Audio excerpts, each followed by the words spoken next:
Hello, hello. Alrighty, let's just bring y'all over here right away. Greetings, friends and fiends, and welcome to another stream. Don't mind me as I'm messing with my lights a little bit because this is very off and I don't know why.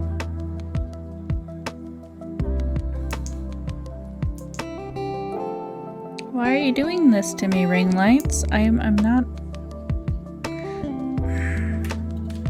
It'll be what it'll be. Anyway. Hello, everyone. It has been a week, and it is only Monday. It is for sure been a hell of a week just since the last time I streamed. So, there's that. Please let me know if anything is too loud. The music is being a little much right now, but I don't want to pull it down too much, and because then I'll get into the game and you won't be able to hear it. But yeah, I want to try something a little bit different while I'm playing tonight. All right, that's it. There we go. Sorry, when I can't hear myself think, it's too loud. But I'm gonna try something a little bit different tonight while I'm playing. Hopefully, if I don't get too caught up in the game. And maybe talk about some media stuff while I'm playing? Maybe.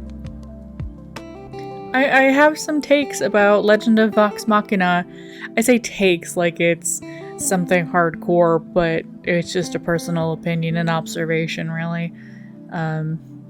That admittedly I am too chicken shit to just throw on Twitter because I don't want to be dogpiled on by Critical Role fans. I know a bunch that are lovely, absolutely lovely people, but there are also some pretty scary ones out there.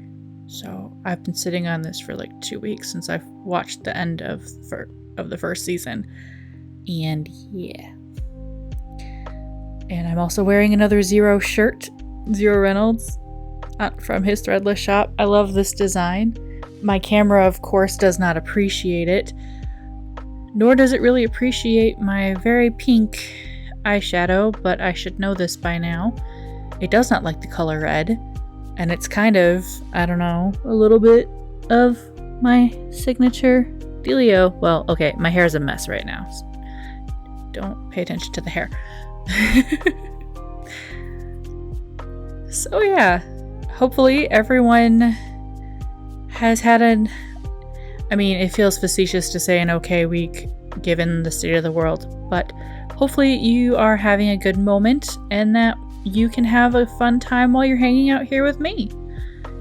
You can always sound off in chat, and as always, the content warning is right there at the moment, or down there if you are live in chat. If you are on YouTube watching this, it will be in the description as well. So yeah, I'm gonna go ahead and bring up the game. I don't like that I'm dropping frames right now. This is fun. Pro stream, of which I'm not. But sorry, I don't like it when the game is opening and suddenly it's not responding. It's like, really? Don't do this to me, game. I would like to play you tonight because I really enjoy this game and I could use the serotonin of, being a witch, foraging for spell components, and right now we still have the leech, snake's done. The leech, the bear, and the ox are our 3 souls left. So if anyone has not seen Wytchwood before, or if you're picking up this VOD somewhere in the middle, We are playing as a swamp hag, and why oh why? There we go. Sorry, everything just went kaplooey, and I'm gonna go ahead and not the lowest. Hi, Lily. No, it's not. Tech likes to be a butt, but I'm working on it. Let's pop over to this screen, and of course, I forgot. There you are. Thank you. Thank you so much. And I'm just frustrum, just adjusting it live on camera because I forgot to do this beforehand. And boop. One audio down. But yes, welcome in, Lily. Happy to see you. It's always good to see friends. And I do still see you there, Kayla. I appreciate you lurking. But yes, so we are a swamp hag who woke up from a very long sleep with no memory as to who we are. And there is this goat who is claiming we made a deal with them. I think I would remember making a deal with Beelzebub. Or Baphomet, I should say. Baphomet has the goat imagery, but yeah. Okay. Anywho. Yay, you guys can see the little loading symbol now. I decided after watching last stream, because I'm still sorting things out with how I like my setup. But I do very much like having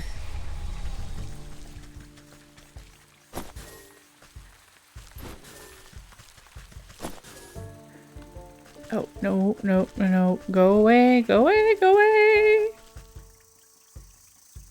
Stupid mosquitoes. I don't like you.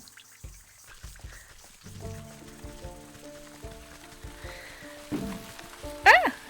Go away, little totem.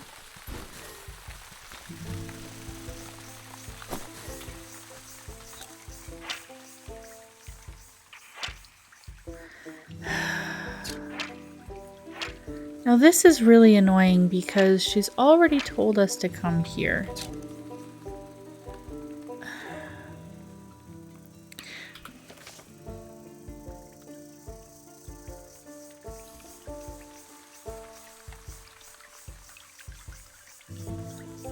Yeah. So my current... Pardon me as I struggle with my game. Track. So I'm here. Oh, Jesus wept. Oh. 1 second. I know I'm reading them, but I don't like covering the words. So don't mind me as I shrink on your screen. And as I scooch the game up a bit more, actually, too. Okay. Totally a pro stream.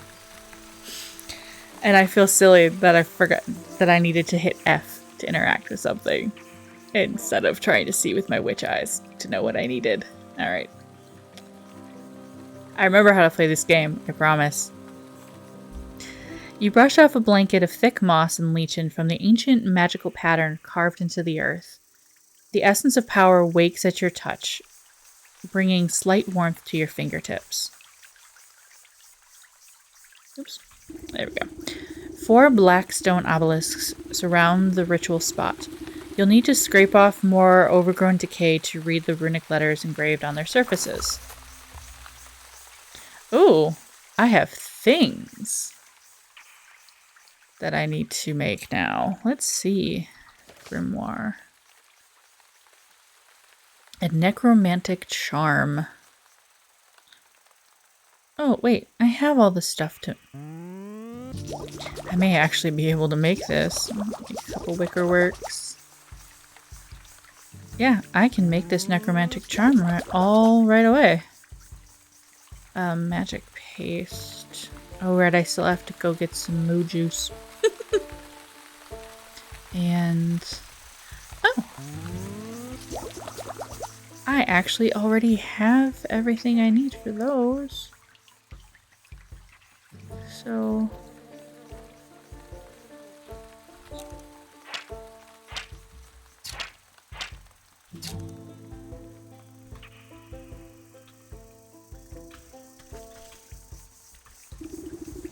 the Western Obelisk requires a source of undead animation. Necromantic charm. You place the token of undeath into the basin. It flutters like a candle for a moment before the shadowy umbra of the obelisk snuffs it out. Alright, one down.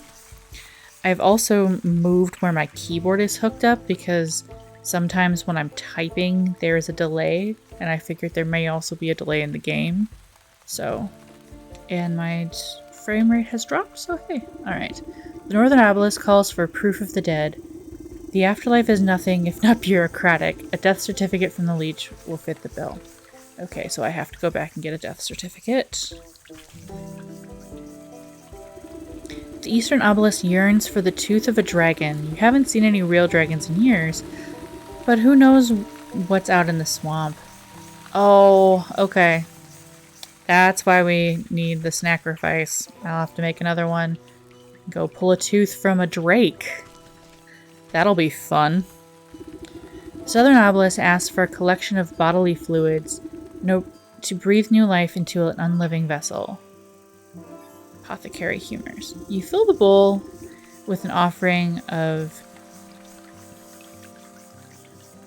anatomic liquids. Wow, that word should not have tripped me up. The fluid slowly disappears as if being drained by some unseen thirst, until only the wet residue remains. Alright, 2 down. So I need the death certificate, and... okay. Come back here. What do I need for the sacrifice?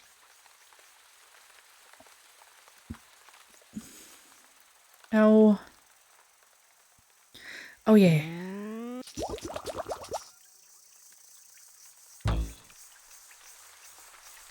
I need a jar of water. Okay, easy enough.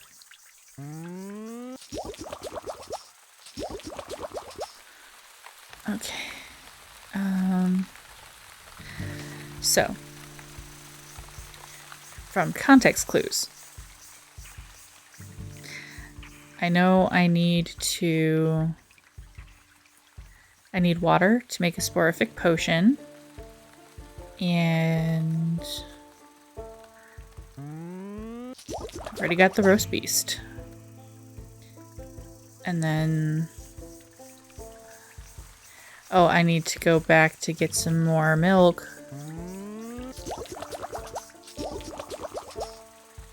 To make some magic paste.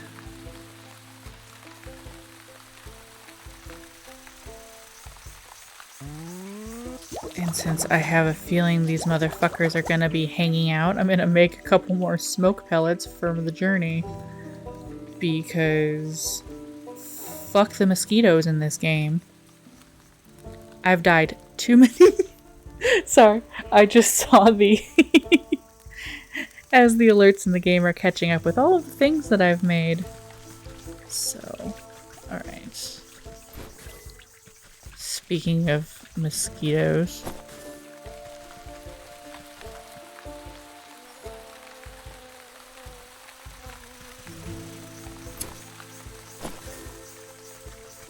Hello, dragonfly. Goodbye, dragonfly.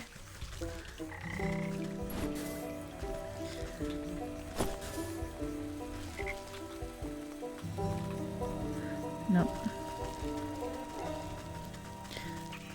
Alright.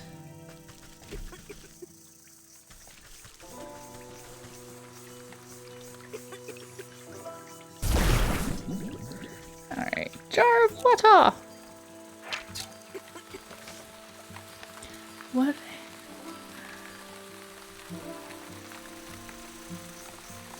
No, I needed milk for that.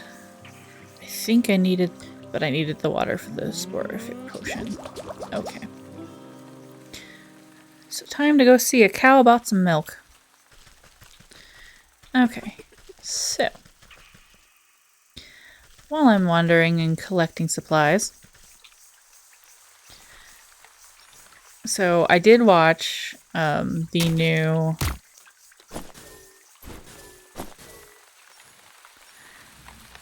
Legend of Vox Machina. I came at it with no prior knowledge of Campaign 1 because that's just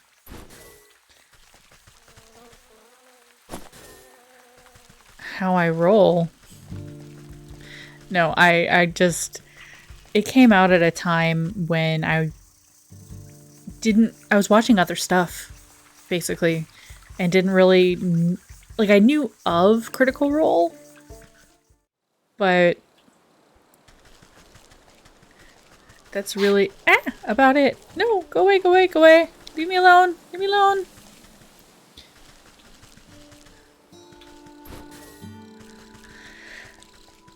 So the most I knew going into the show were the names of a couple of the characters. I really didn't know anything about the story. I still don't. And as such, I'm not really judging the story based on any of that. As a whole, I enjoyed it immensely. Like, hands down, it was...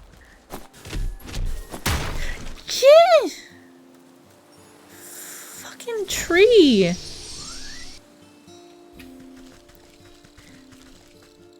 Making me use my shit.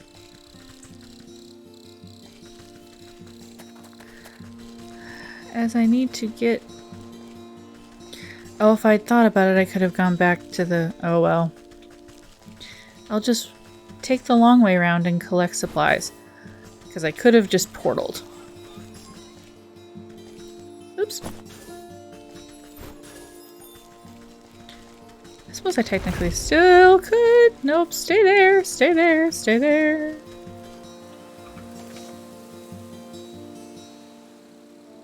Oh no, I can just keep heading south. Okay. Sorry, trying to multitask, and sometimes with my brain that doesn't work so well. But on the whole, I enjoyed it. It feels judgy to say that, like, story-wise, it felt predictable. Like, you know, I'm bearing in mind the number of things that I've seen where people in the tabletop community have been inspired by Critical Role, right? So, like, I'm not punching... It's not even punching down. Like, it's Critical Role, right? A lot of people got into tabletop because of Critical Role. Like, full stop.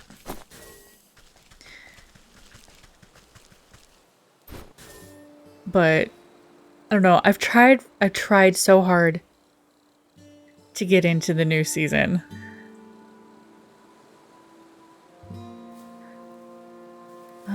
Legend of Vox Machina has been fun so far. Haven't finished it yet. Since it became a watch party thing with a friend every other week. We did watch Campaign 1, but it was a while ago. Okay. Yeah, like, nothing I'm going to say about it is a spoiler, per se.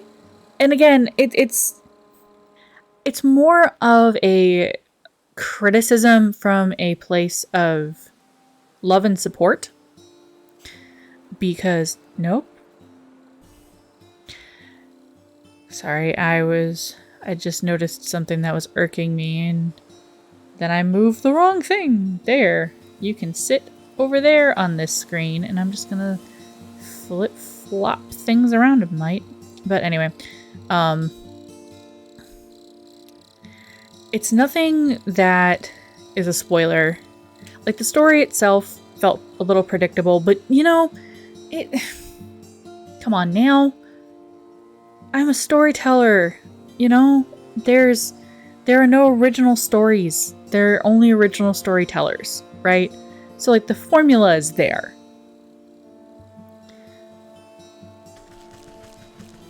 And, like, that's, you know, nobody's fault. It's formulaic. Any D&D campaign has a level of formula. You know, that's just the way that it is. The things that make it different are the characters' reactions to it, right? Like, there's a Keyleth, and I apologize, I'm gonna mix up Vex and Vax. Because, good God. Now I understand why Matt was yelling at them. Or yelling about this during Exandria, because holy God, is that confusing.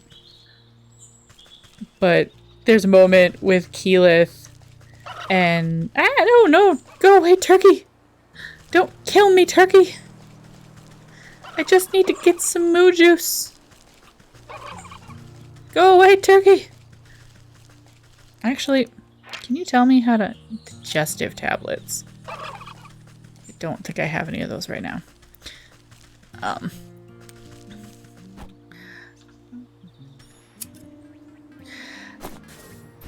So, yeah. It's one of those things where...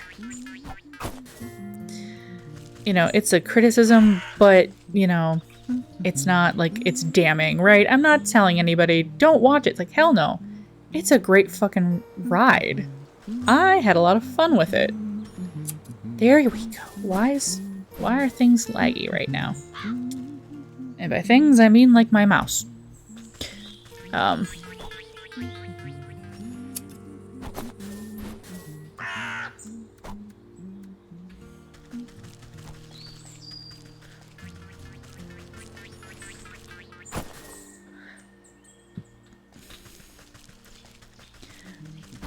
Like, by no means. But I loved a moment with Keyleth and Vex. I think I'm remembering that correctly.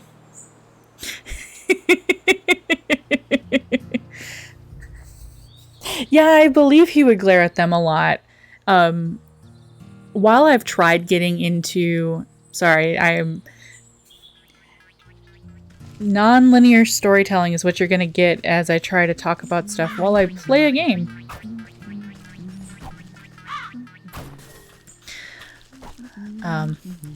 I tried really hard to get into Campaign 3 because folks had been telling me, like, when I got into tabletop, we were deep into Campaign 2, and it was so intimidating to try and watch it because I got into tabletop through the Adventure Zone, through podcasts, which at most tend to be, you know, an hour, maybe 90 minutes, depending on the podcast. The idea of trying to find time to watch something that was 4 hours at minimum was terrifying. I was just sitting there at the prospect being like, I don't have time. Like, I barely had enough time to watch D4 when I first got into it before I kind of wandered away from it.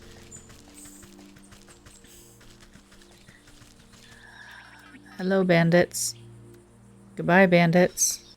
Oh, wait. While I'm here, don't I have to go talk to them? Yes, I do.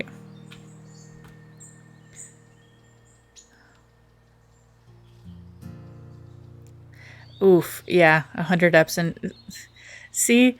And so, like, trying to start it was intimidating, and I figured, oh, I'll start with the new thing. So I started with Exandria Unlimited, which I loved. Exandria Unlimited was a great time. It was a fucking romp. I had my moments of, like, but, you know, for the most part, it was a lot of fun. I loved the characters. And then I tried with Campaign 3. I slogged through the first 4 episodes before I realized that I was not paying attention. And it just wasn't my kind of story. And that's okay. Not every story is going to be for you. which is why I want to preface all this with that information. I still wanted to watch Legend of Vox Machina, knowing that the live play story may not be for me, but maybe a condensed down version of that could be a lot of fun. And I saw a lot of the failings that I see of some things. Yeah, well, at least it's not just me, Lily. Like, connecting with... There were a couple characters that I loved. Like, I love Dorian. God, their names just went right out of my head. I love Laura and Marisha's characters.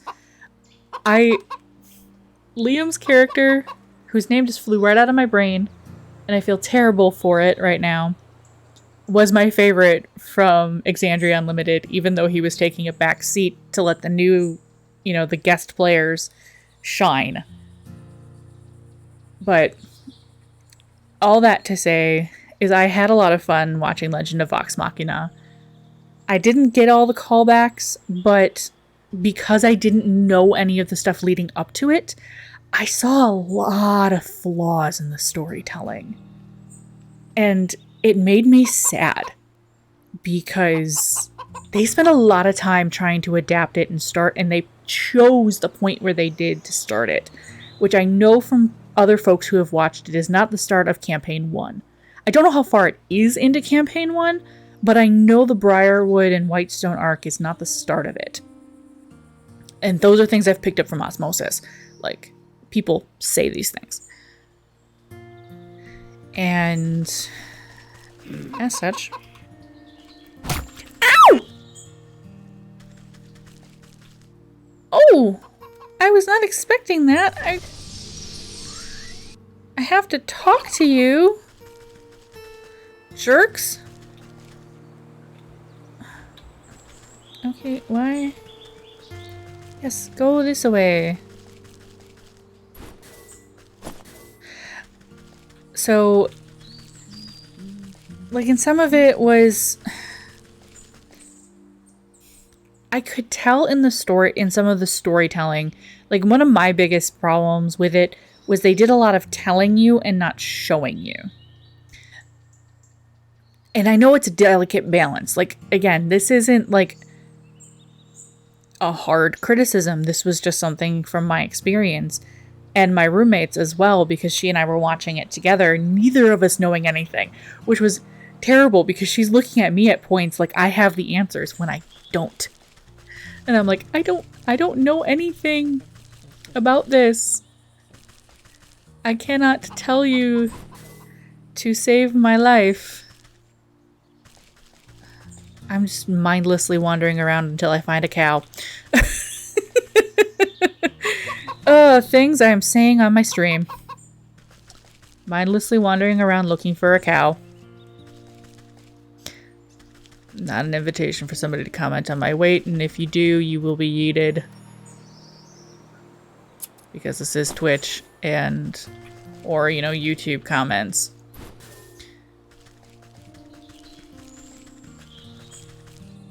No, I don't want to go back into the forest. I think I need to go all the way to the Ox's farm. He has a cow.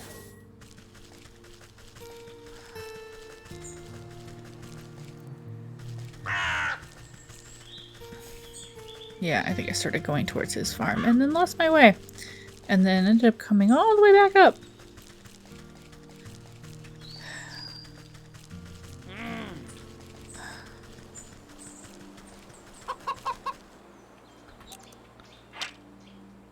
Ah, I need to make more dreadful dolls. Okay. Do I have the stuff? Stuff to make one.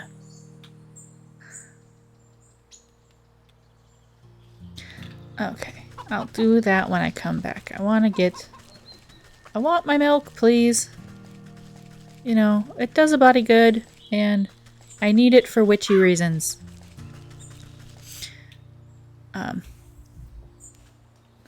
But yeah, so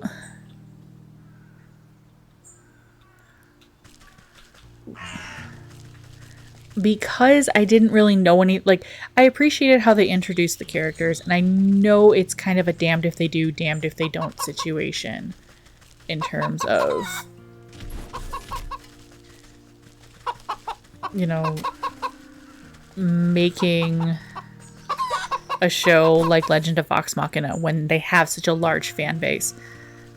I just wish they had done a little bit more forethought into people who are watching this for the first time, which I know is hard, but I become so acutely aware of those things in storytelling because I've seen it for decades now. I've seen it in the Twilight films. Yes, I watched them. Don't at me. Irony is the only thing that has had me watch them again for pure, I need to laugh at something ridiculous when I'm not groaning about life choices. And, you know,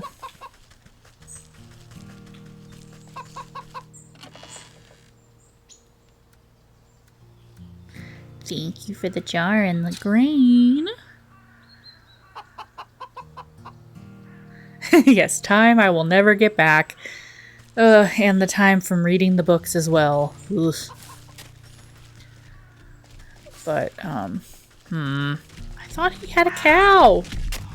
Don't you have a cow? Other than you? I thought you had a cow. Where did I find the milk?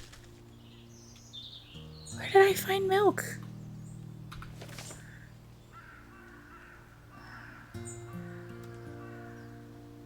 Yeah, in the fields. It must be back towards the apiary. Oh, I don't want to fight you right now.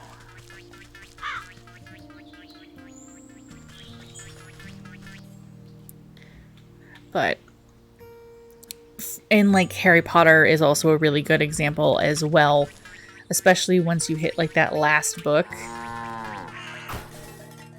Cow!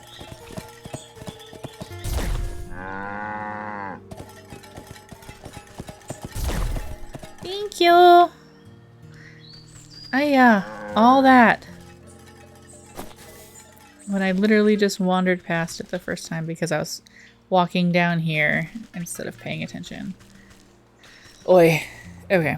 But from watching those things, you can tell when they skip details or they don't explain them because they're expecting their audience already knows the story. And there was a little bit of that in Legend of Vox Machina, which was kind of annoying. As somebody who didn't know these things, I did appreciate Scanlan's little intro, and there was another one that came up that, you know, told the opposite side of it. I think that also came from Scanlan in like episode 1, which I appreciate. That worked. That was clever, and I appreciated that. But, you know, don't tell me that Vex and Vax are only loyal to each other when their actions the entire season say otherwise. They are loyal to the rest of the party. They are. Like, I understand that there was a point when they were under house arrest where they considered leaving them, but they were loyal to the rest of the party. Like, don't try to convince me otherwise because I won't believe you, honestly. And like, you know, it was just stuff like that. The bigger criticism that I have, which was the thing that I was going to originally post on Twitter, were threefold. And I'll get into the first one after I deal with these bandits. Because I want to talk to your leader. Ah, sly old fox. How'd you get your creaky bones past me, grunts? My mooks must be getting fat round the waist and letting you slip by so easy. Never too old to teach some youngins, that hands are better left out of people's pockets. Next time I catch one of your thugs rooting for gold, they'll have to recount their fingers. Ain't afraid of nothing, are ya? Well, let me be the first to welcome you into our merry camp, though I suspect you didn't come just to scold us. What do you know about the ox who works the southern fields? He told me his family might have come through this way. Oh yeah, we know all about the ox. We might have seen that family of his. But on the other hand, maybe we didn't. What's it to you? Listen up, you big lug. That information is just about the only thing stopping me from changing the whole lot of you into stinking chickens. Alright, Granny. No need to get upset. We were just playing games, you know? Yeah, we've seen that family. A boy and his mum, if I remember. Always walking in that big ox's shadow. Always looking afraid of him, too. So you didn't kidnap them? Where are they now? You know, you remind me of my dear old ma. She didn't take no guff from no one, neither. She used to bake the most delicious meat pies. I sure do miss her cooking. Me and the boys have been awful hungry lately. Thieving's hard work and crime doesn't always pay. Say, do you know how to bake? If I ever got my ma's pie recipe right, who knows, on a full stomach, I might even remember something about that missing family.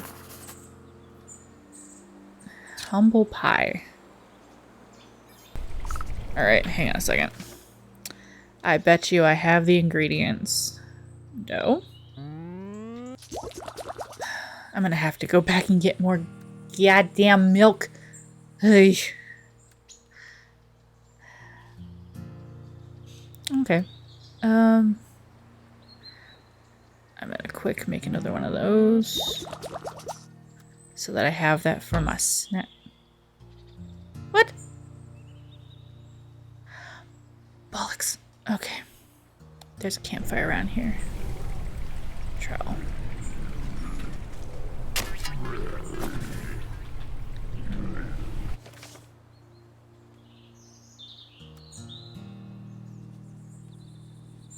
Oh, I need more meat. Ha!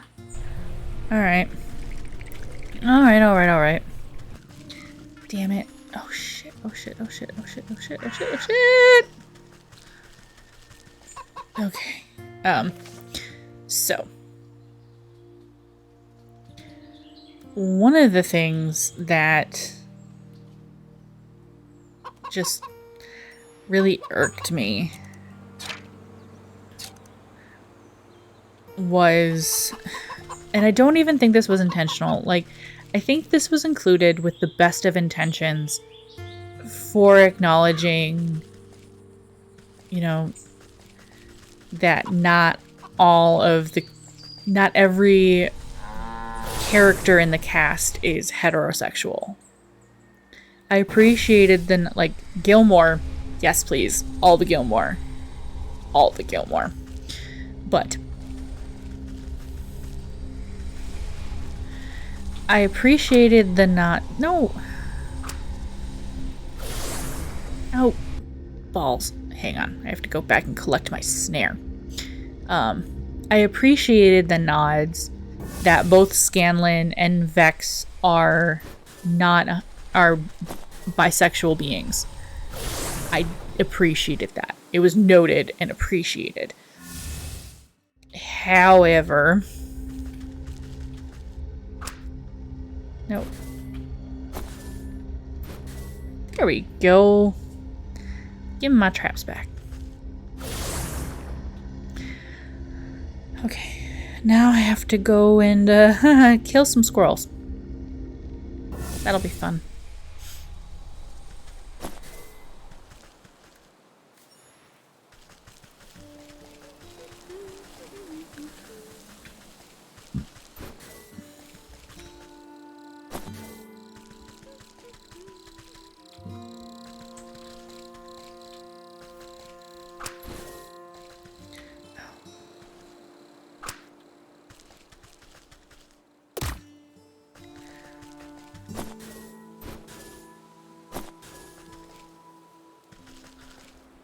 Alright, but the use of it and how it came up, you know, Vex using it to flirt with Gilmore for things.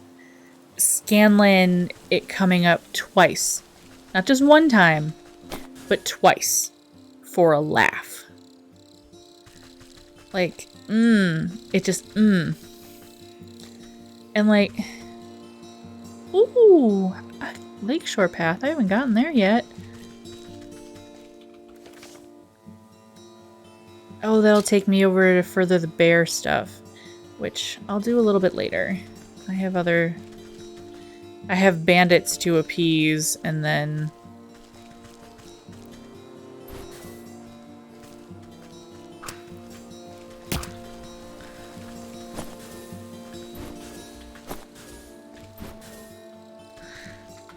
okay. And then, like I said, with Scanlan, it was used twice for a laugh. Excuse me, this way. Twice. Which just... My roommate was actually the one who pointed this out, which I acknowledged in my comment on Twitter. But for anybody who doesn't follow me on there, which, please follow me.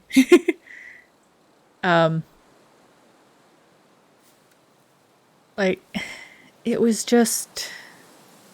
Oh, I need to get some crows. Okay.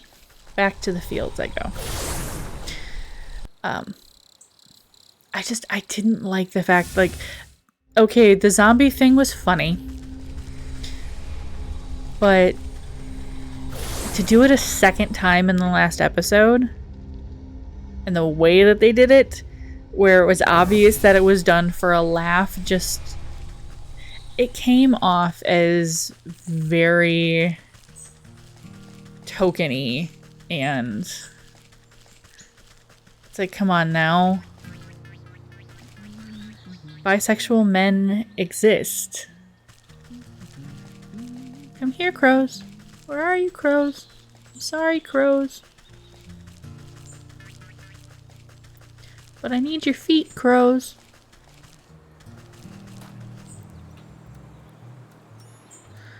The weird things that I say while playing this game.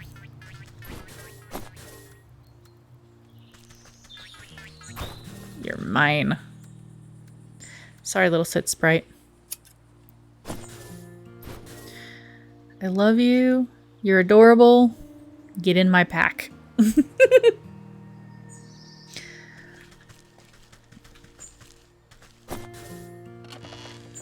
Oh, I should be checking these every time I pass them. There's new stuff. Thank you for stuff. I like stuff.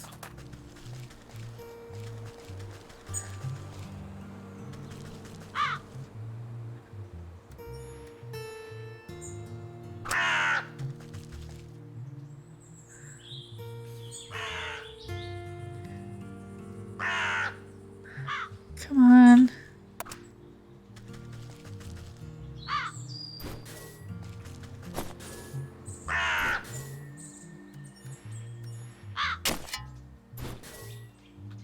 Alright.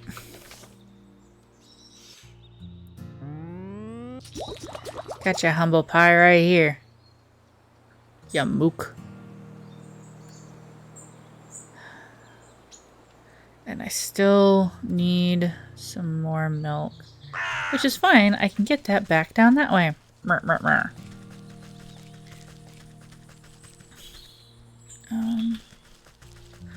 Yes. Over here. Cow. Hello, Mr. Cow. Or Miss Cow. Yes. Okay. Craft the magic paste. Craft the snackerfice. Yay.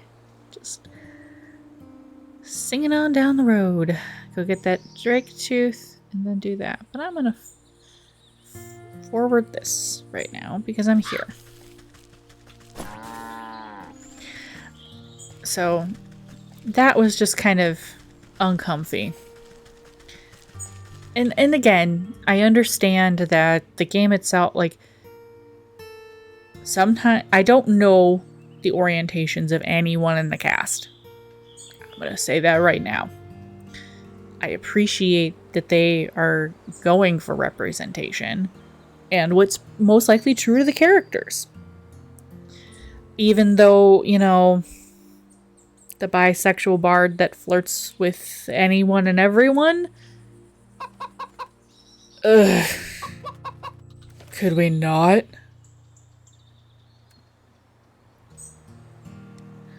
I don't know, maybe it's just me.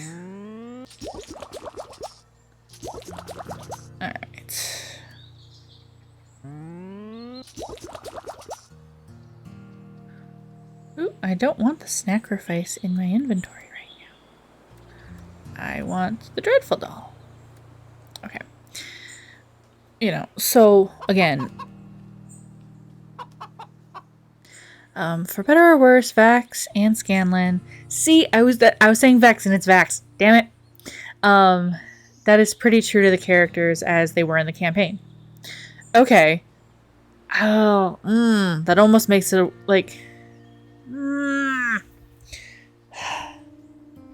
good bi representation is so hard to come by.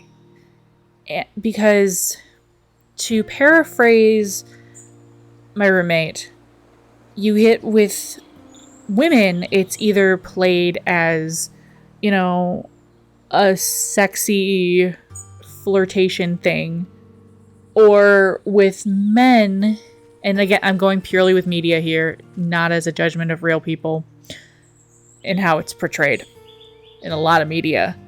Not tabletop, just media in general. And with men, it's usually a step toward, a step towards them being gay. Which insert a mountain of bullshit things in terms of how bisexuals are treated. And I'm not even going to get into Ace, because that's not the conversation. So to see that used here with two bisexual men was just a little meh. Yeah. Vax and flirting with Gilmore was an ongoing... It did feel like an ongoing thing. Scanlan being the bard who wants to sleep with everyone was... Yeah. The thing is, Lily and anybody else, like, as someone who's a spectrum, I'm demisexual. I also identify as a bard. And for the folks who don't know, I've only actually been involved in tabletop for the better part of maybe, 2 or 3 years.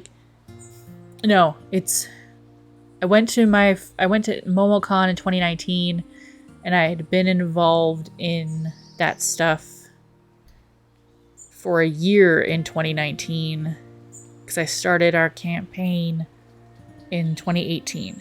So, and I started listening to the Adventure Zone in early 2018. So 18, 19, 20, 21, 22. So yeah, 5 years. But I've been identifying myself as a bard since high school. That had nothing to do with tabletop and everything to do with Shakespeare. Because, a bard is a great term for someone who is creative in many artistic ways. Which I am.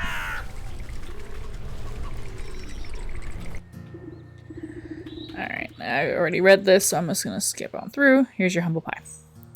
But, to finish my point before I give him the humble pie, as an ace spec bard, who I do love the bard class. They finally made a college in recent years that is me to a T. It's like, yes, I am not a singy bard, but I am a bard of eloquence. I can point you to a live stream that I did where I had so much fun playing one of those, because I am witty. At least I try to be, I should say. I don't know if I actually am. Sometimes I only think it's funny. But it's exhausting. I detest that bard stereotype of we flirt with everything and anything. It's just no. Charm? Yeah. I can't tell you the number of times in a campaign, or in a one-shot, I should say, that I'm literally just going to be charming, and somebody, usually the DM, took it as me flirting. And with with one of my tiefling, with my one tiefling character, who I adore her, I need to get her in a campaign somewhere because I love her to pieces. She's my cleric of Timora, and I love her. She was flirting. That was the one time. And I have 2 where they are very charming people. One is a paladin, one is a cleric, but I had rolled my cleric up as dual with bard, because she was originally a bard. and then became a cleric. So, but again, not flirting with everything. Flirting in that instance because it was helpful. And even Aiden, who is my paladin, they were more just trying to distract, to try and like use it to extract information. I was okay with it being seen like, oh, you know, it's flirting for real, and it's, yeah, sure, we'll go with sincere. But it's not all the time. Like, there was a purpose. It's not just because. And I hate the stereotype, because there is more to being a bard than flirting with things all the time. Okay, rant over. I'm gonna, continue my game.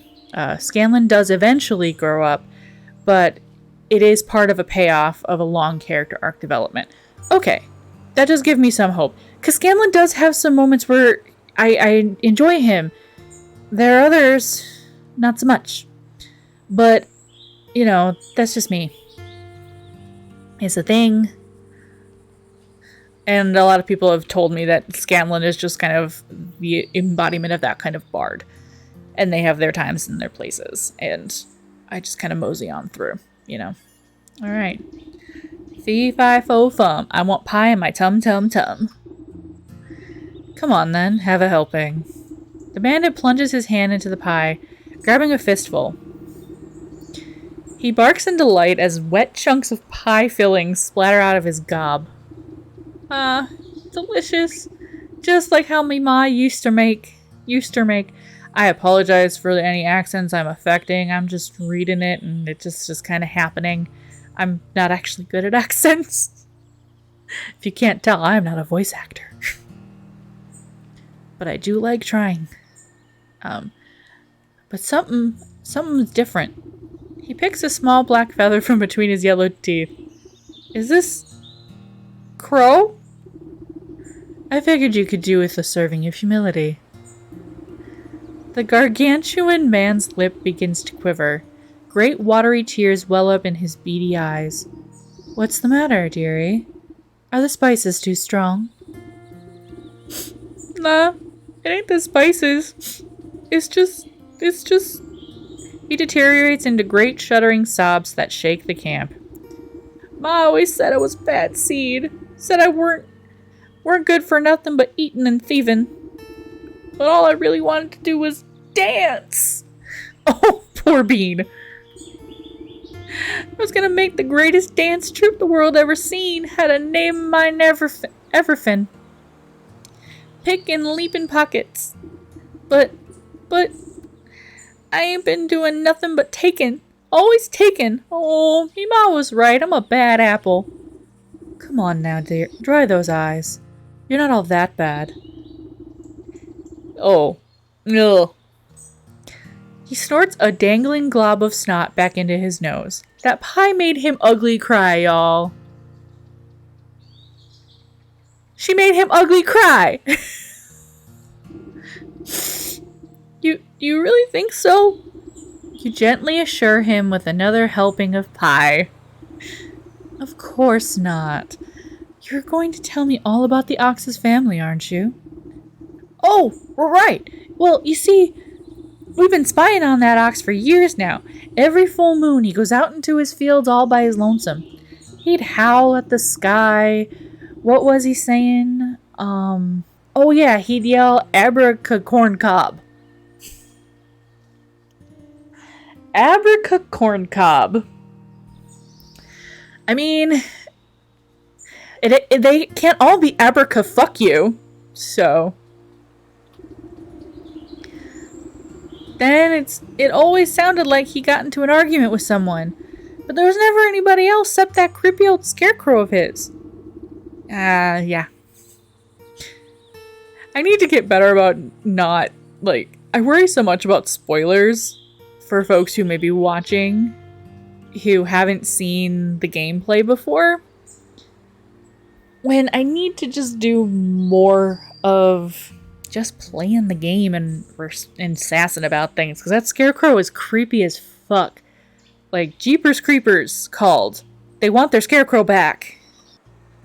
But I should say that's got nothing on the thing in the swamp. That one creeps me out. Okay, no. We're not doing this light. If I have to... Fine. You can see more of my background. Sorry. I don't like looking at the camera and seeing the white balance shifting because of my shirt. It's still slightly doing... Why do I pay so much for your camera? Do your job. Anyway. Now that I sufficiently look the color of mayonnaise, to quote one awkwardish panda, you pat the sniffling rogue on his stubbly cheek. That's a good lad. Maybe it's time to think about trading those daggers for dancing shoes? Or for dance shoes? He stuffs more mouthfuls of crumbling pie between his blubbering lips. Yes'm, I'll do it. I'll dance.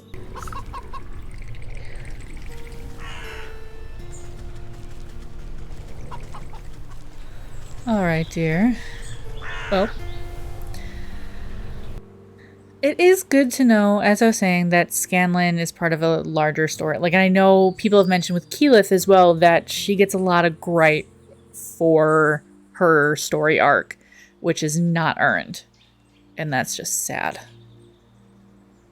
Because I like Keyleth. Protect her. And I want to know more about the Arashari. Oh my god, tell me everything! Anyway. Where was I? Speak to the Scarecrow. And then, okay, speak to the Scarecrow, and then I'm gonna head back to the swamp.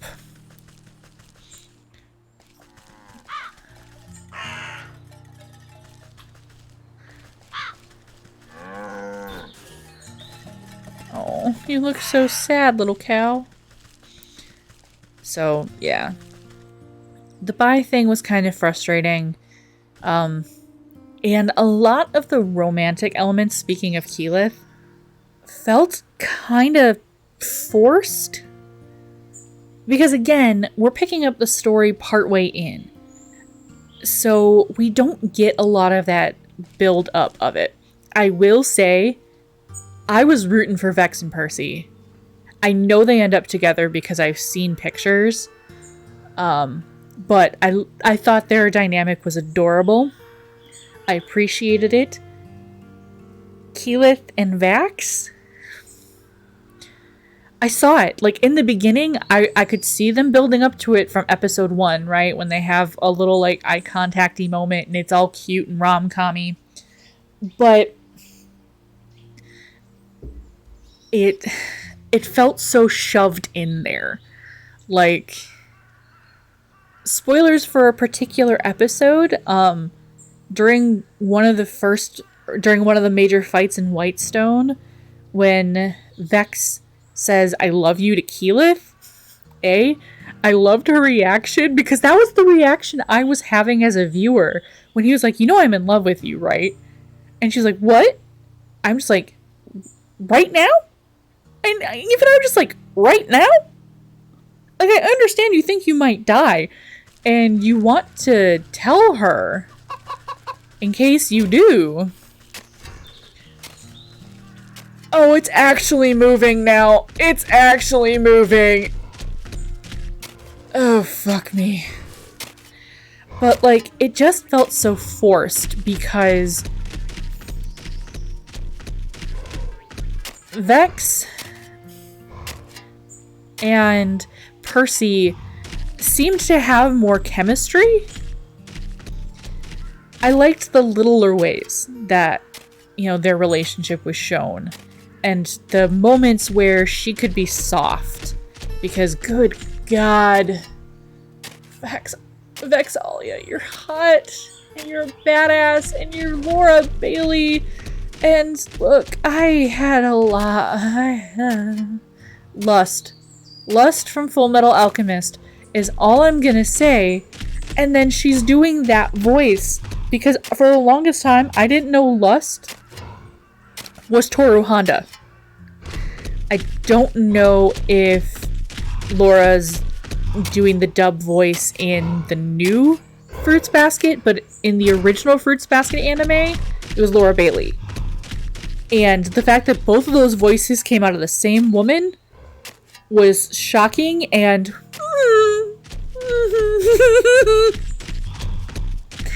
Your girl has a thing for sexy voices, okay? So, like, yes, I love me some Vex.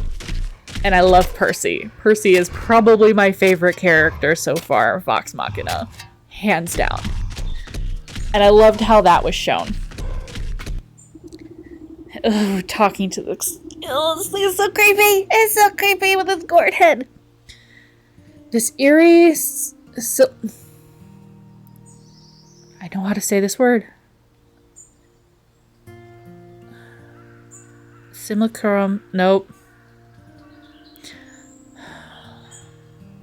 The problem of when you have a large lexicon, but you don't always see the word spelt as you're hearing it.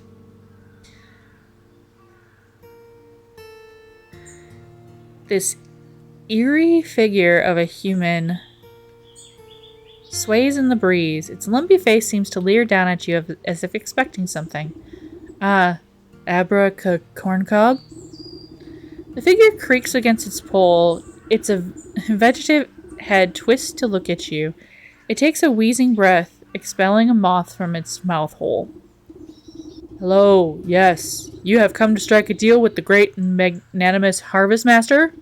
No thank you. I'm involved in quite too many dark contracts with supernatural beings already. Why then have you summoned me? Has the ox made a deal with you, perchance? The ox? Why, yes. Terrible trade, I say, but a deal is a deal. What sort of trade? Does it have to do with his missing family? Yes, he said he wanted to win pretty prizes, grow the best crops, said he would give up anything in the world. Oh, gods. So he offered me his wife and son, and I'm not one to refuse a bargain like that. Where are they? Where are they? What did you do with them? Don't worry, they're fine. But as long as I make the crops grow, they belong to me. And if the crop should fail, your deal would be broken? Ha! I am the great Harvest Master. My harvest will never fail. We'll see about that. I better take a closer look at those prize-winning plants. Let's see.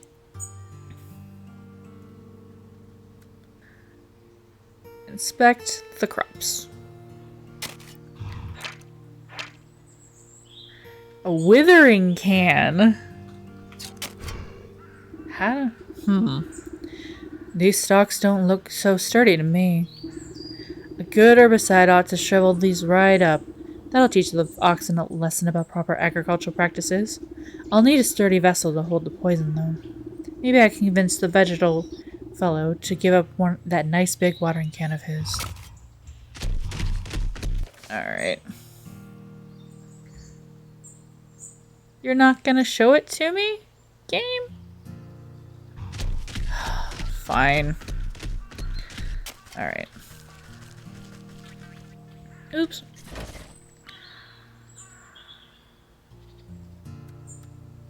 No, I didn't want you to use that anyway. Okay.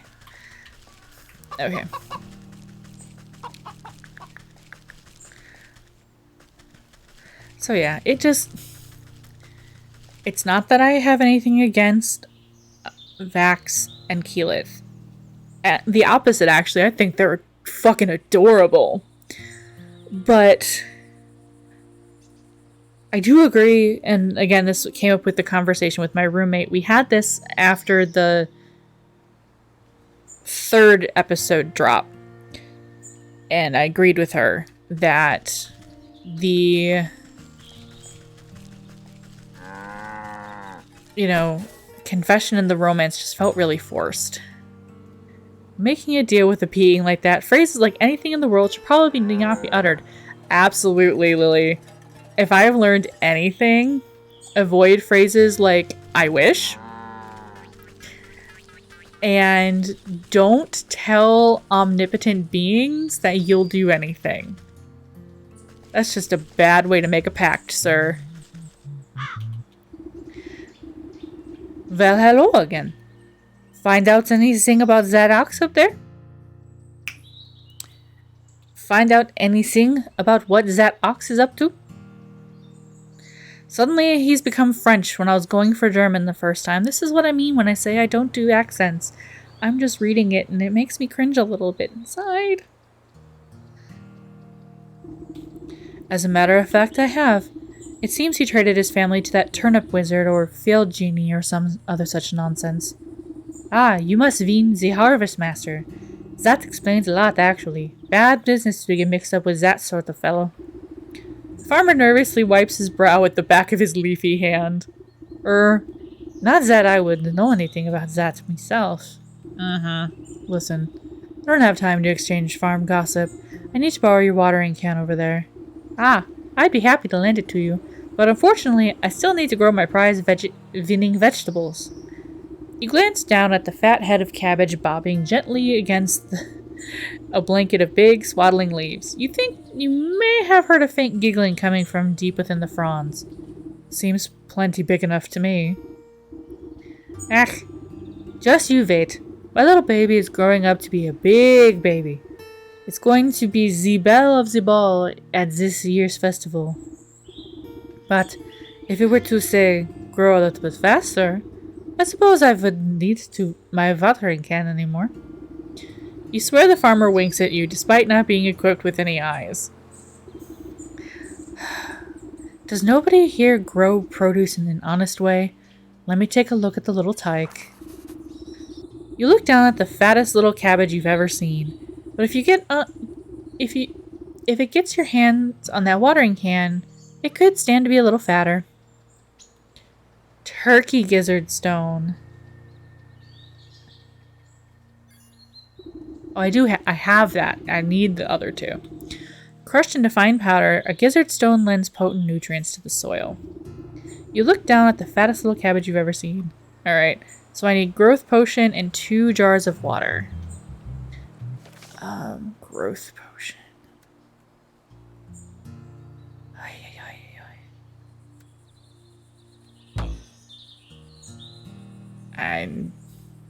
Of course I do. Of course I do.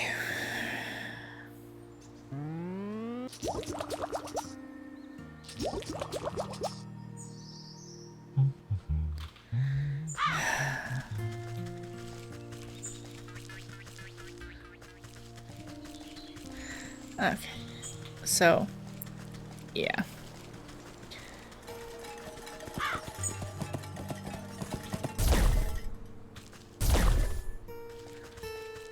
And water. I think he had a water on the other side of the patch here.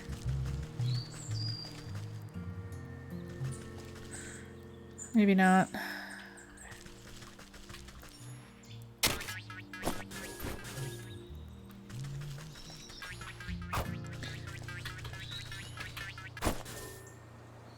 Come here, you little shit.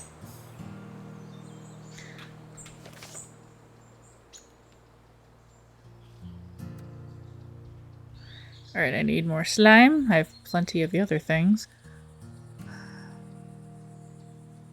And... oh, I can actually make another one of those. So I just need some frogs. Which I can get in the swamp. This game very much has you kind of looping back and forth through places.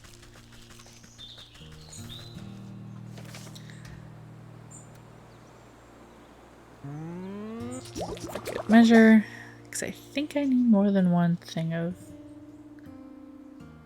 water to make that. Oh wait, no I don't. I don't need water for that.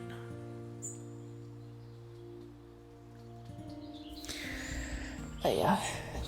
Sometimes trying to keep track of this and chat is difficult.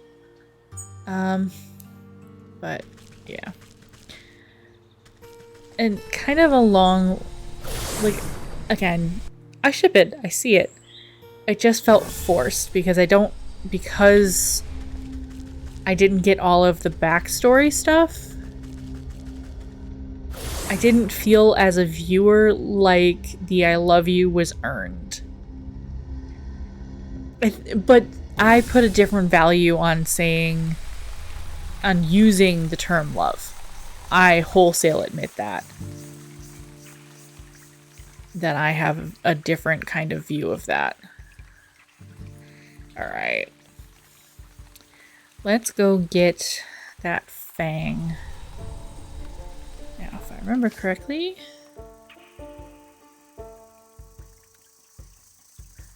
into the dark woods. Don't go in. There's absolutely no good can come of being here.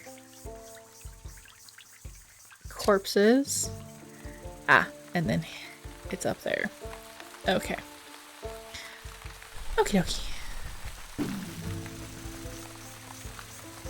No, fuck off. Fuck off, fuck off, fuck off.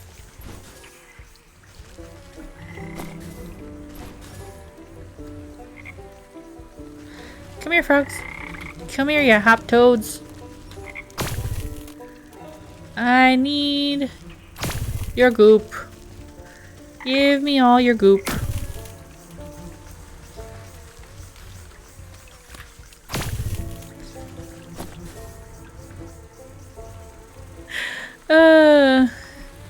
Feeling like you were missing something was kind of a theme of CR1 overall, of Camping 1 overall, since the beginning wasn't really.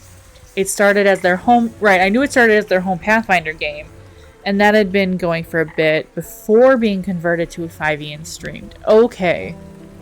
So, like, okay. I didn't realize that that was such a recurring theme. Come here, you hop toad.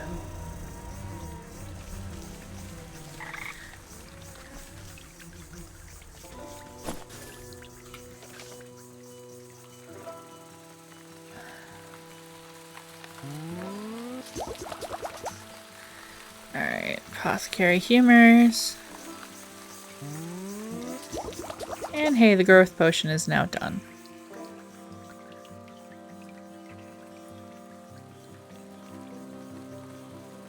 Alright, but I want to keep going on the leech since I'm already here.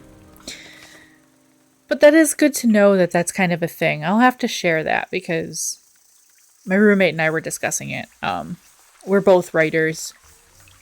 We actually used to write together a lot. Come here. Come here, ya hop toad. Alright.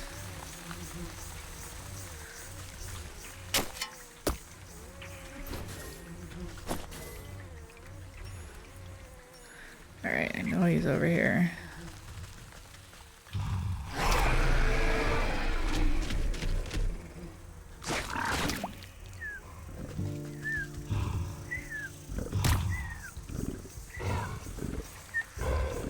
I'll need my shears to do some dentist. Shears? Okay.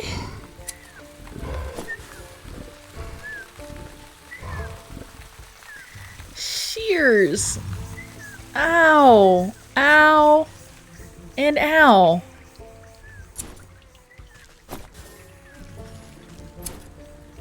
Give me those. Alright.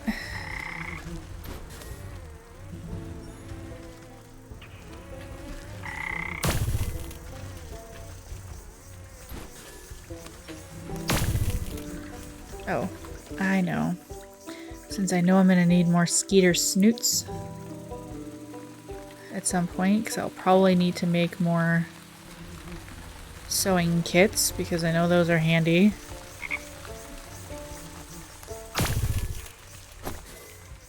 Alright.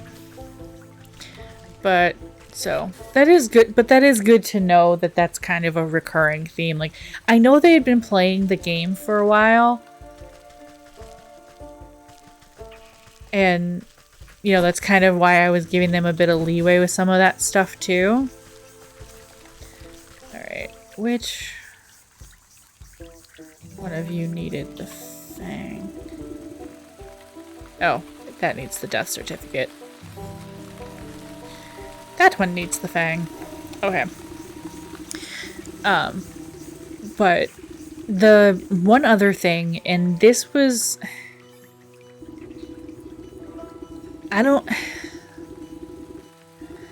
This is the hardest one to communicate because I don't want to seem like I'm implying something that isn't there, right? But the way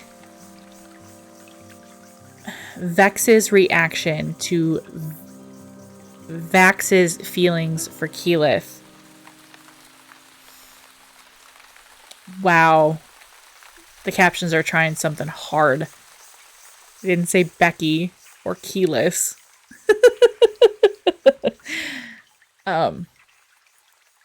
It didn't... I don't know what the intention was. But it read kind of jealous girl. And I'm pretty sure that wasn't the intention. And it made me uncomfy. Captioner does try. But I will say, and I will say this with my whole chest,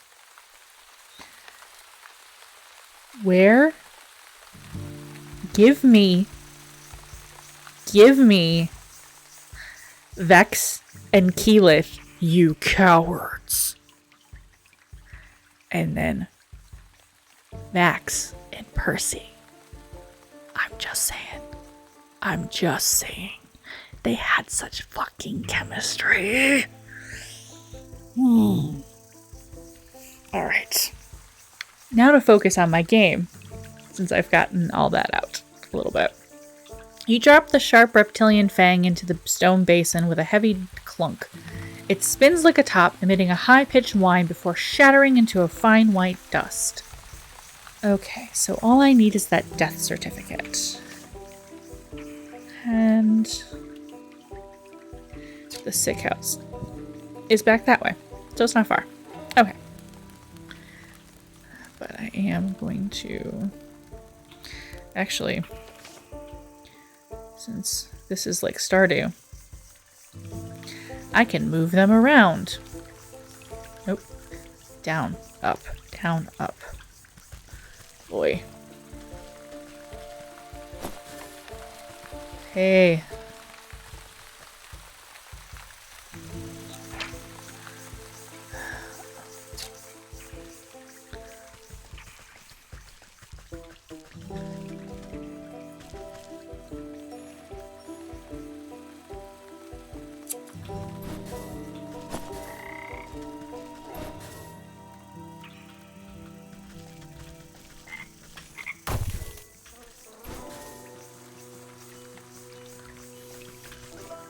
So yeah, like I said when I started this whole conversation, like the takes that I had. Oh, not that. There we go. I thought I had the right tool selected. I did not.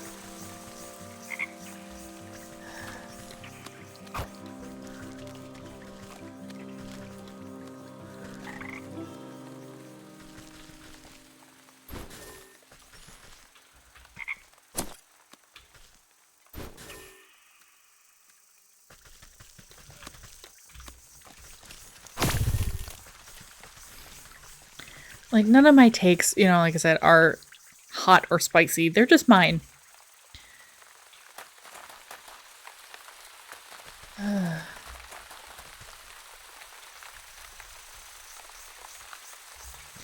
Remember to cover your mouth when you cough.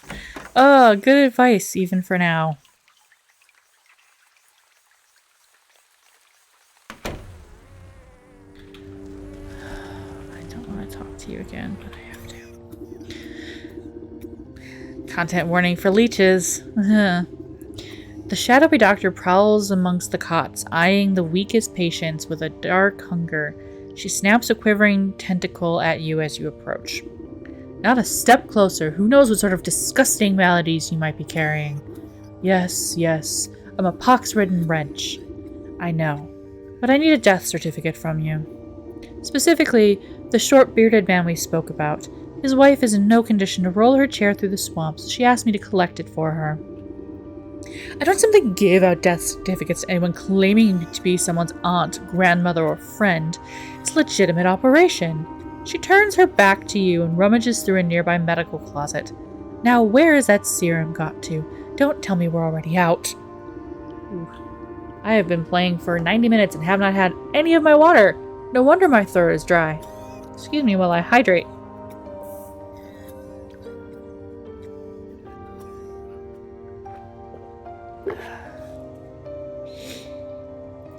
What's the matter? Out of stock? It's a shame you don't have time to go out yourself. She tenses at your continued presence. What are you getting at? Medicine for that death certificate. I think that's a fair trade, don't you? You would barter someone's life when people's lives are on the line? Fine, you'll have your paperwork, you filthy degenerate. Clearly too angry to speak with you, she shoves a list of required medicinal supplies into your hands. I need to get more skeeter snoots. And make more poultices. Okay, leave.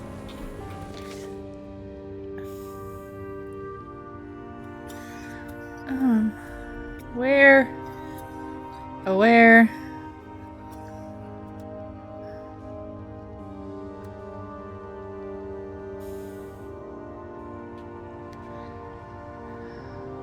Skeeter snoots.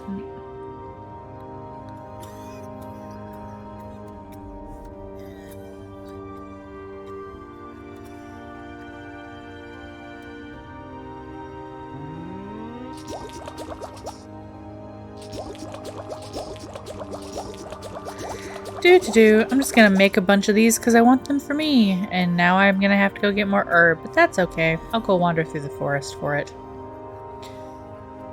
Alright, so all I need are the skeeter snoots. Do I have stuff to make more of these? I can make one more. I forgot that I needed those for the smoke pellets. Alright. 2 skeeter snoots. Alright.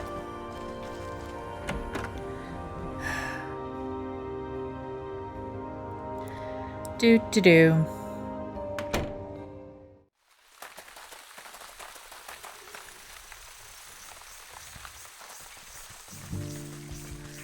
Come away, little lamb, away to the wall. Come away, little lost, come away to the water.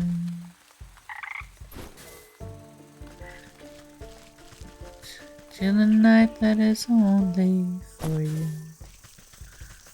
I'm so glad the leeches don't attack you.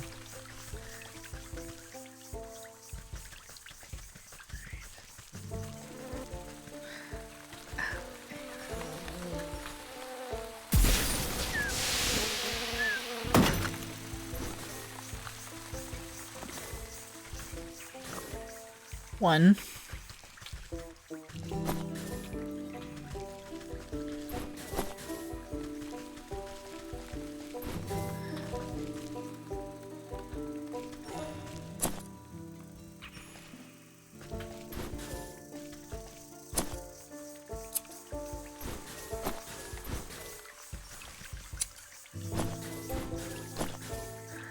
Sweet!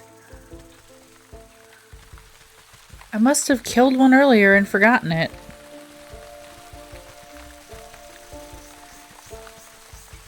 Give me that death certificate, you snarky bitch.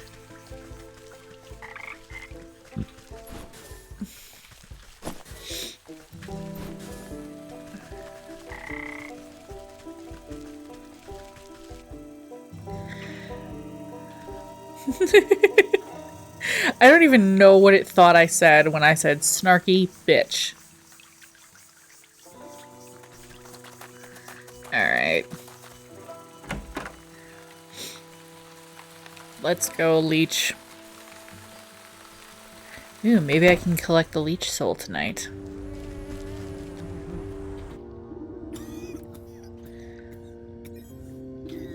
The leech stuffs the poultice into an unsanitary-looking cabinet without a second glance. Clearly too angry to speak with you. Take the dragonfly wings. The leech takes the wings with a surprisingly delicate touch and lays them out carefully along the surface of a clear shelf. The leech inspects the barbs before placing each of them carefully into a velvet-lined container alongside other excruciating-looking instruments. I've run your errands. Now I really must insist on that death certificate. There's no need to get prickly. I have your papers right here. The leech extends her moist arm and thrusts a poorly written note into your hands. You shake the mucus from the paper and try to decipher the loopy and intelligible scribbles. You're not even sure that the leech spelled the poor man's name right, but you suppose it's better than nothing. Fuck. Next time I need a doctor's note, I'm better off forging the signature myself.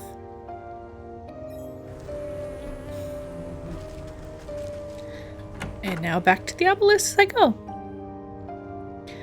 And if I come across any more skeeters on the way, I'm going to kill them. Because I need their snoots for stuff.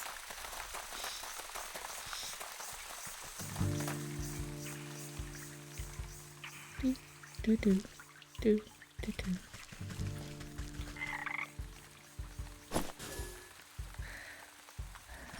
I am such a loot gremlin. And as you can see with this game, when you kind of end up wandering around looking for stuff all the time, it almost pays to be a bit of a loot gremlin, which is one of the handful of things that I don't know how the game ends. I know right now we're collecting souls because it's part of our contract with the... Actually, you know what? I could probably make some of these. Ah, I need more sewing kits.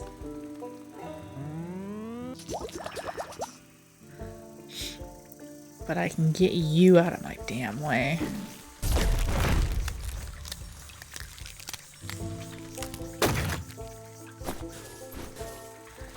Because I need that moon drop. Alright.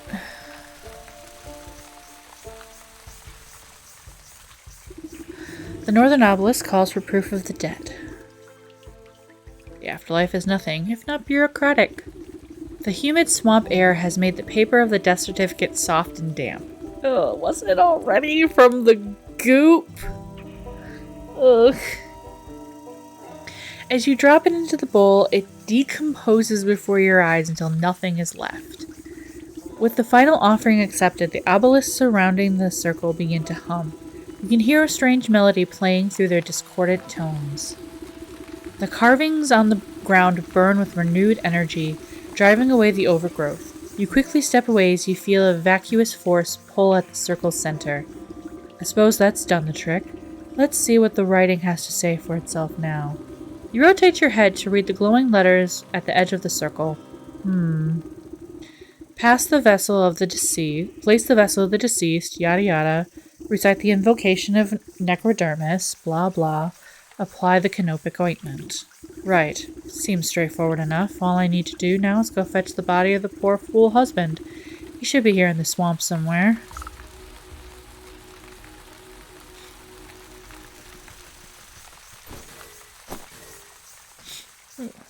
Hello, Mr. Skeeter. You're coming with me. Smoke bomb!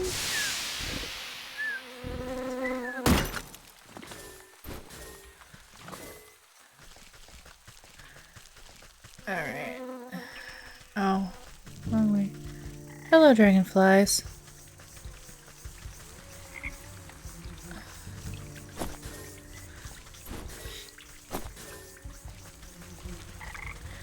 Oh.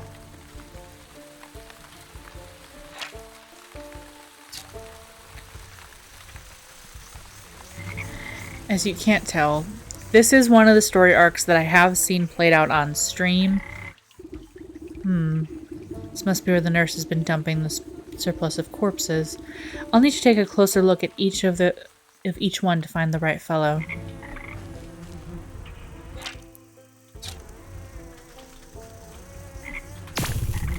Similar, but perhaps not the right body. Not the this one's not the husband. This one's not right either. Not this unfortunate. This poor soul doesn't fit the description. Alright, come here, Froggy. Froggy, Froggy, Froggy, Froggy, Froggy!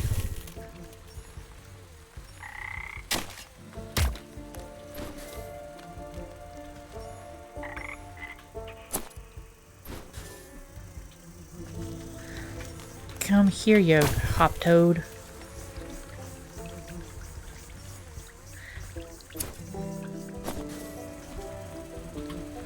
Not this one. Where on earth is that stinking body? You'd think I'd be able to find him amongst the dead here. You watch a particularly bloated fly land on a rotting hand poking out of the muck. Its disgusting proboscis probes at the withered flesh. Two globular red eyes slowly unglue themselves and swiveled boggle at the insect. A huge slime-covered tongue lashes out and pulls the hapless fly into its gaping, toothless maw, along with most of the sunken corpse. Well, I suppose that explains where my misplaced man went. Alright, where are you, Froggy? Where's the giant frog? Oh! Holy cannoli, that's a big ol' frog.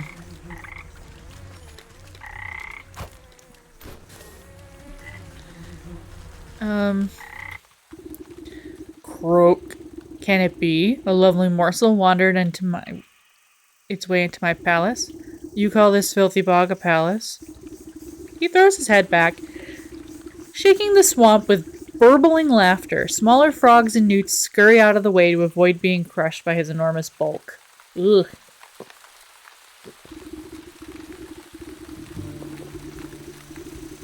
Har har har. Wouldn't you? This place is a veritable bounty of insects, and my subjects have such healthy appetites, so they will all grow big and strong. I'd eat you too, but that head of yours looks much too hard. I prefer my food, burp, to be nice and tender. Look. You wouldn't perchance have seen an old man pass through here, have you? A yay-high, full beard, deadish. The frog taps his fingers against a log, grinning an impossibly large grin. Oh yes, I do believe I've seen the chap. He had a delectable aroma and fall off the bone ribs. Wow. Apparently, the Frog King is carnivorous. I suppose technically frogs are anyway, they eat bugs.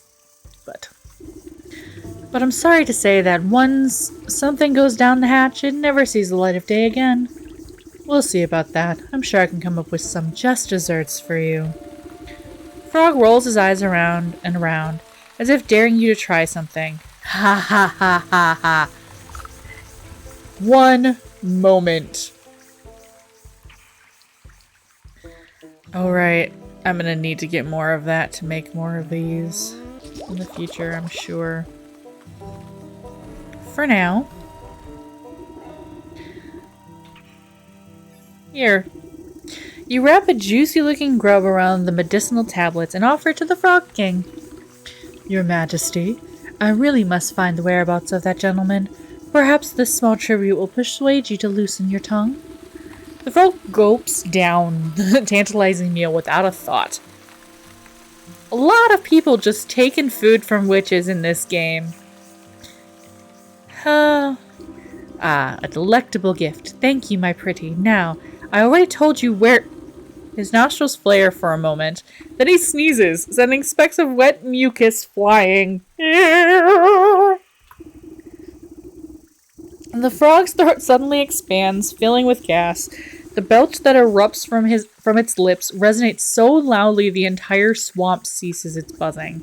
You avert your eyes, but the noise and smell of the frog's explosive eruption almost knock you off your feet. Great Glinda's ghost, what a stench!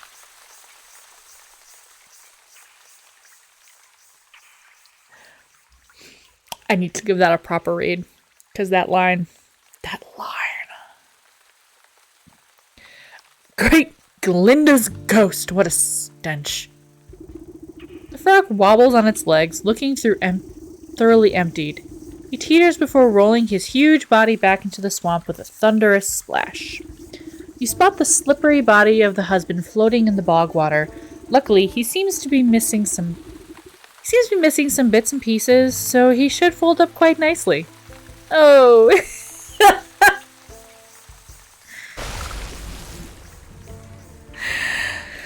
Oh. He should fold up quite nicely. For some reason, I thought he was this dude.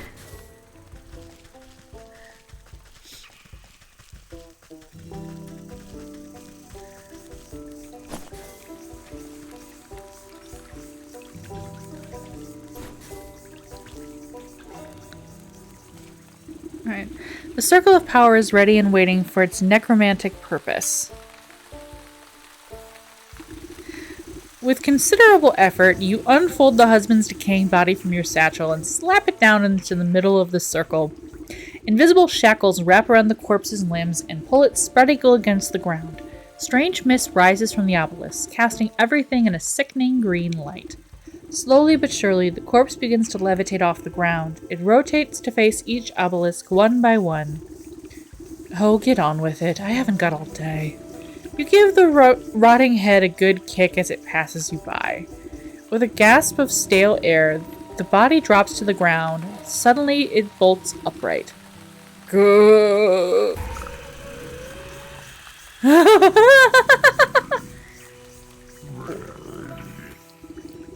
Well, hello there. You caused me a lot of trouble, you know that. The reanimated corpse claws at his throat. Oh, sorry. Wait a moment. Near your feet, you see a disembodied tongue flopping around on the ground like a worm. You scoop it up and quickly toss it into the man's gaping mouth. Blarg. Though he moves his jaw, his lurching voice seems to emanate from someplace beyond. Murderer! What? I am not. You were quite dead when I found you. No! Leech! Murdered me! He clutches at his hollow chest as if trying to feel his heart beating. Gave me plague! Drained my blood! Leech! Murdered others! He swings a limp arm towards the body-filled bog. I knew there was something off. There was some awful stink about that sick house. What sort of doctor infects her own patients? Check her office. Find proof. Don't you worry. I'll make sure that parasite gets what's coming to her. But you should head back home. Your wife is worried half to death about you. He turns and looks longingly over his shoulder. You can hear his vertebrae popping. Yes, I late. As he shambles into the choking mist, he gives you a crooked nod of thanks. Aww. We got our sister witch, her husband, back. Isn't that sweet?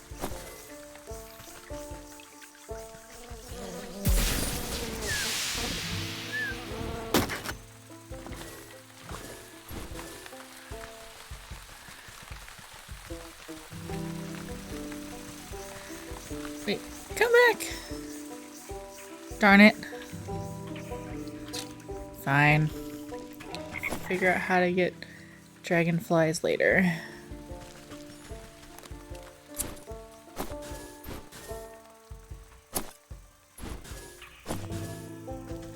Do.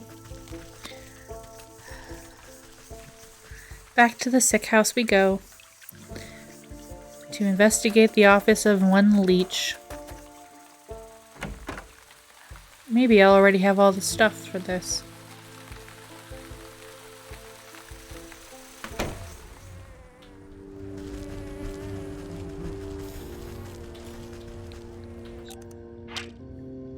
Crimson wine, thick dark wine that clings to the inside of the bottle.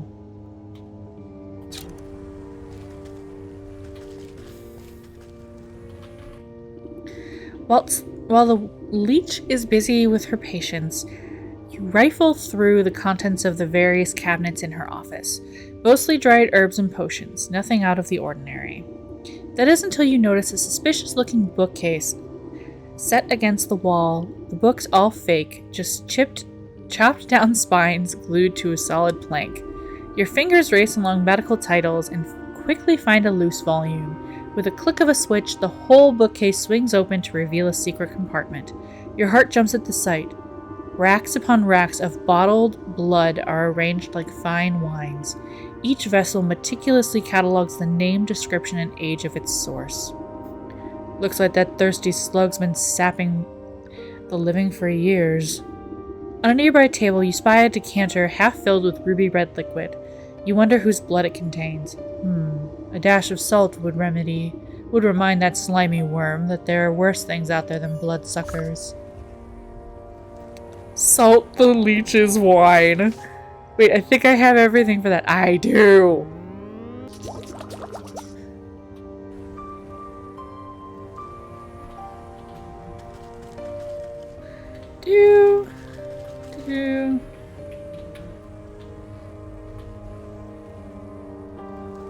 Yes, I'm trying to salt you. Oh.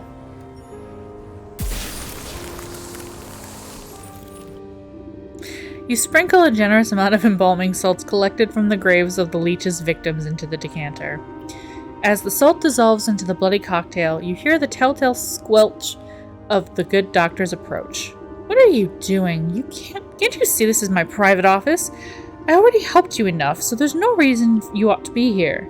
She hastily shuffles you out of the room. Now get out. This place is only for the sick. You're certainly right about that.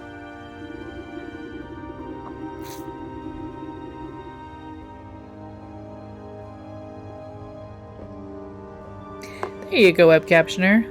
Sorry, I must talk a little too fast for it. Alright. You walk just out of sight before doubling back to hide behind a withered get-well bouquet. You peer at the vexed leech as she slithers around her office, checking every cabinet and locker for tampering. She mutters something expletive about nosy old women. Satisfied, she sighs with relief and reaches to pour herself a glass from the tainted decanter. That addition of black fever adds a certain nutty quality. Maybe it will pair well with an infusion of peat moss palsy in the next batch. Wow. You are awful. Salt and wither. Just salt and wither her. Go. Fuck off with you. She takes a sip, waiting just a moment before throwing her head back and guzzling it all down. Lovely. Sharp flavor, full body, too. Suddenly, the leech snaps to attention, her limbs darting out, writhing with uncomfortable gestures. She stabilizes herself against the table as sweat pools on her brow. The decanter shatters against the floor in an explosion of glass. What's happening? The leech spasms as the tendrils of ghostly spirits begin to suck the moisture from her body. Yes. As it just mentions in chat, and again, if you're on YouTube, this is in the description below. Wytchwood has some dark themes. Excuse me, that you would see in Grimm Fairy Tales, and some body horror, and lots of casual talk of corpses and folding them into bags and stuff. And now we have ghost salts sucking the moisture out of a giant leech.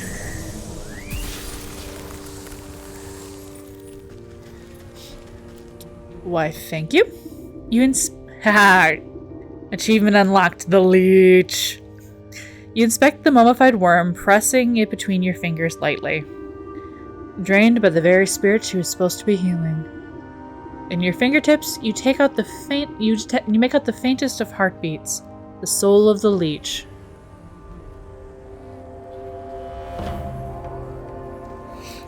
2 down. 2 down. 2 to go.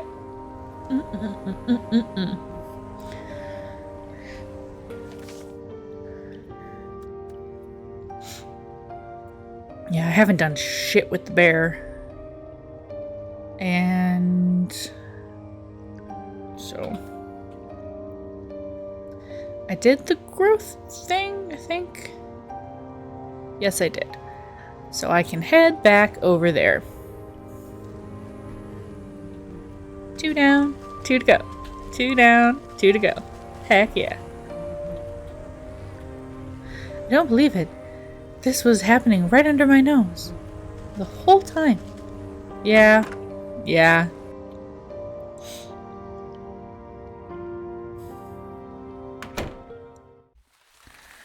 You know, if it wasn't for, like... I love this game. I really do. I love it so much. I love its gothic nature.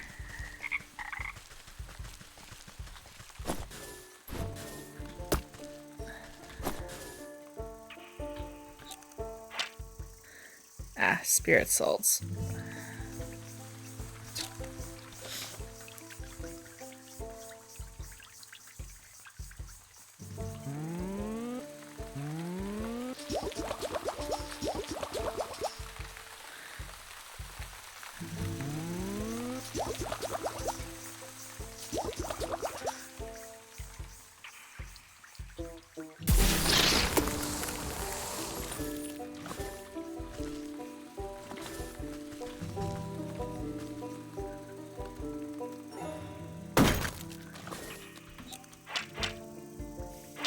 Bait stick.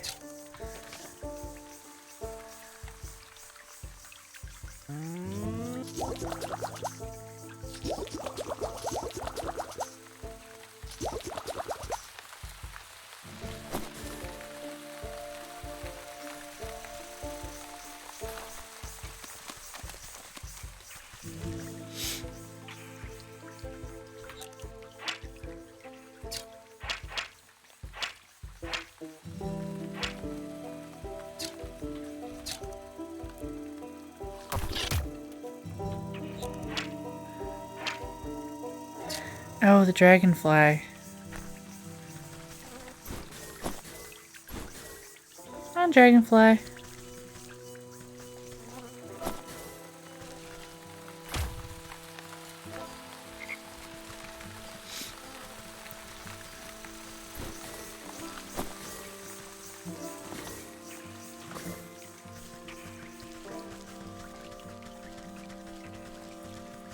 Do, do, do, do, do, do.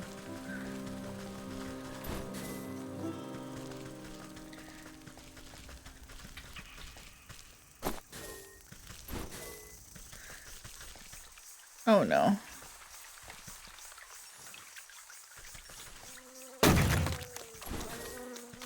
No, no, no, no, no, no, no, no, no.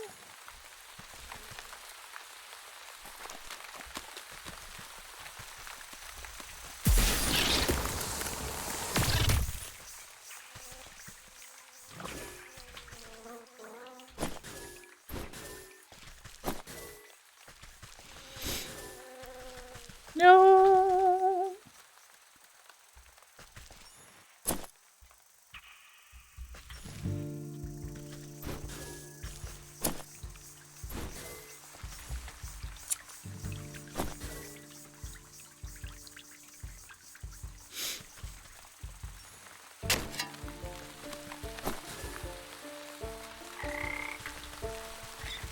Do. I'm just gonna go check on our witchy friend and then head out.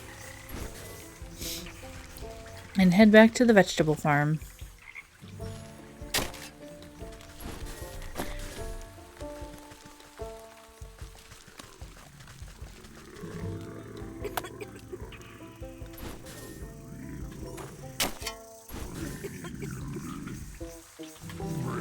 Thank you, sister. He's good as new.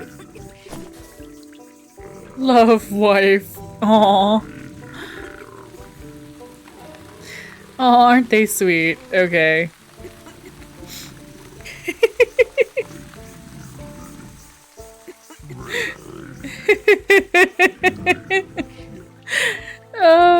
Don't mind me as I take a quick second to grab a screenshot because I don't know, that's adorable. And I want that for my next thumbnail. I don't care that 2 of them in a row are in the swamp.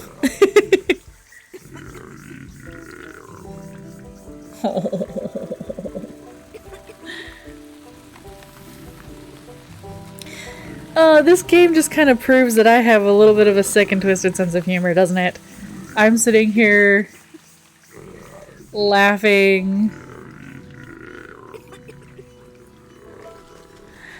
and thinking it's cute that she's got her husband back. Actually, I'm gonna drop that.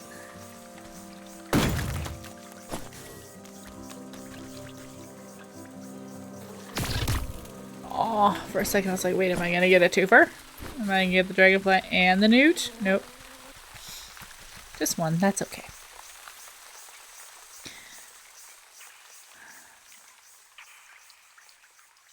I think this shoots me out near...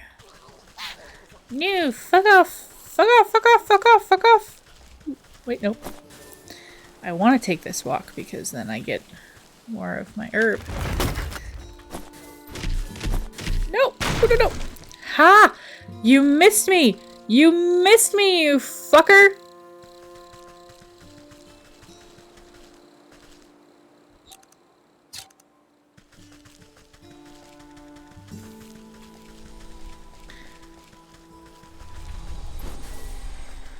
If I didn't need more forest herb, I would just take the portals, but walking through the forest lets me collect stuff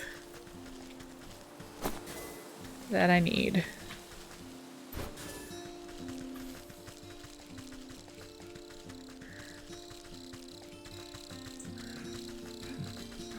As well as things that I may not know I need yet. Wait.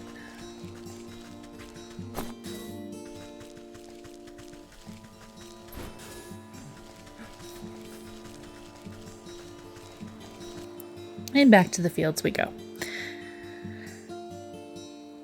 Yeah, I don't mind. I'm gonna play a little bit longer because I'm so close to having 2 of them done, and then next week I can focus on the bear and then getting the next batch of these done.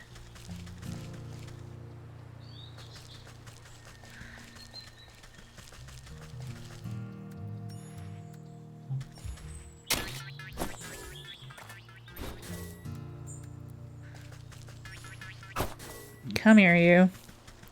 Now, is there something in here again?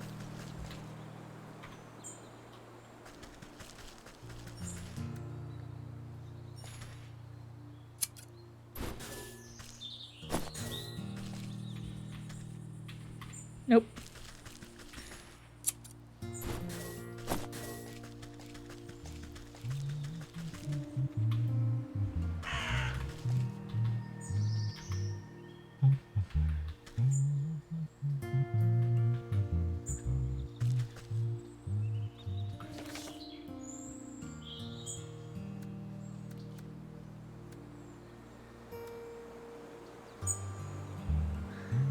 Crafted it. Oh, I guess I have to talk. F. I am trying to talk to you, sir.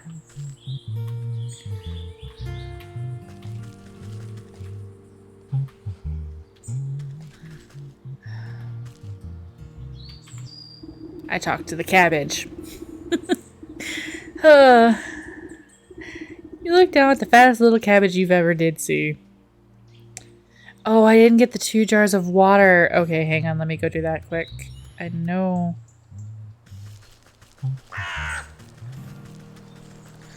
Don't you have a...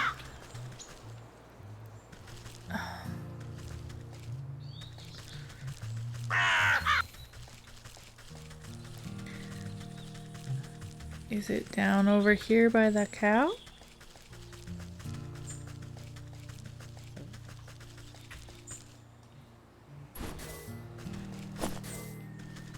Or up here by this dude?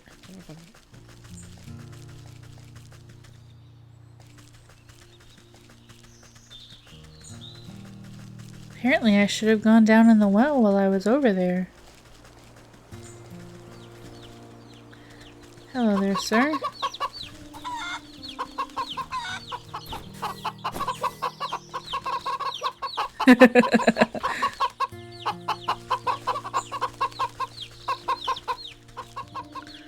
It's all the eggs for now. Aha!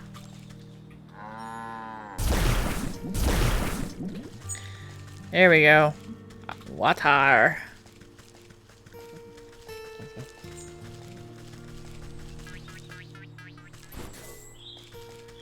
Do, do, do, do, do, do. Alright, up and over. I get so turned around. And then we talk to the little cabbage patch. Alrighty. Growth potion. You pop open the cork of the potion and sprinkle the bright liquid onto the cabbage's roots. You look down at the fattest little cabbage you've ever did see. And water. You spritz the cabbage with fresh, clear water whilst uttering a simple horticultural charm. The water beads like dewdrops before the leaves drink them up, brightening in color. The budding plant changes into a bright purple, then blue, then yellow, and it suddenly goes rigid, shrinks to the size of a marble. The farmer gasps in horror as his precious baby disappears back into the earth. He turns to you, shoulders stiff and pitchfork in hand. He takes one step in your direction, but stops abruptly when a tremor shakes the ground. You look to your feet and watch deep cracks split the earth. Hold onto your hat. This is going to be a big... Hold on to your hat. This is going to be a big one. You hear a booming giggle echo from beneath the ground. The vegetal farmer...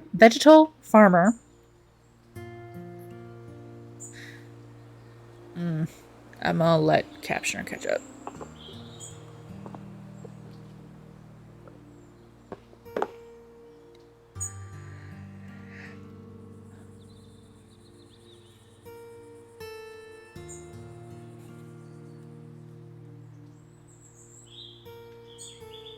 Apparently I need to pause more.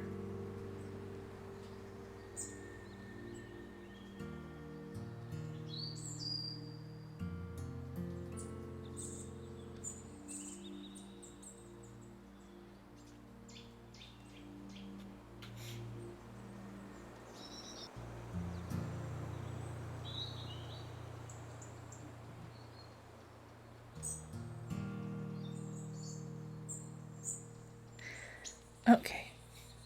I feel like I also need to make that font bigger, but that's a thing for next stream.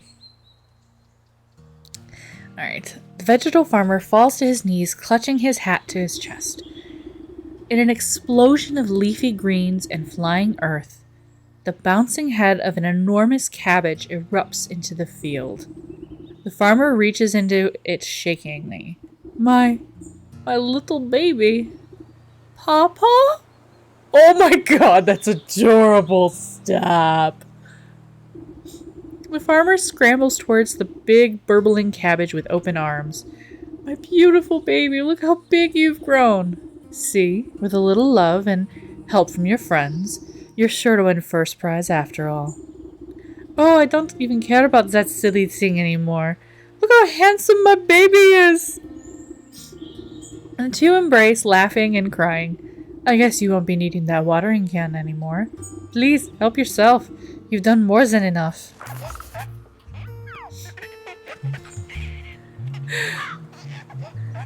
Collect jack bones, craft weird water, and a potion of blight.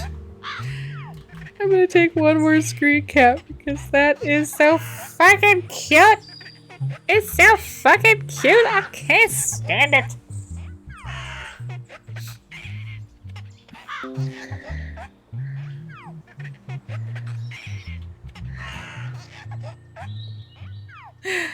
Oh, I can't stand it. It's so friggin' cute.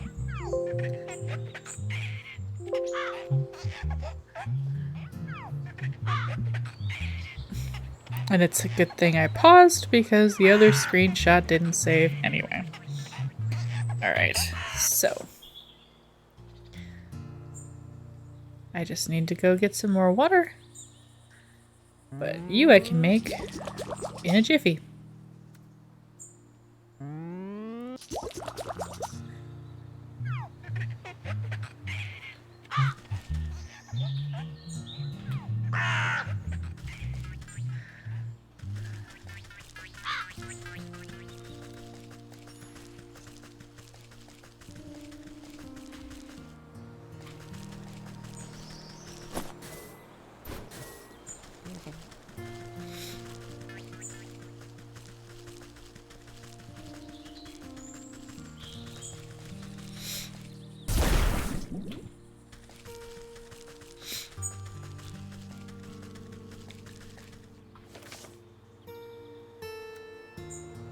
Just needed some water for the weird water.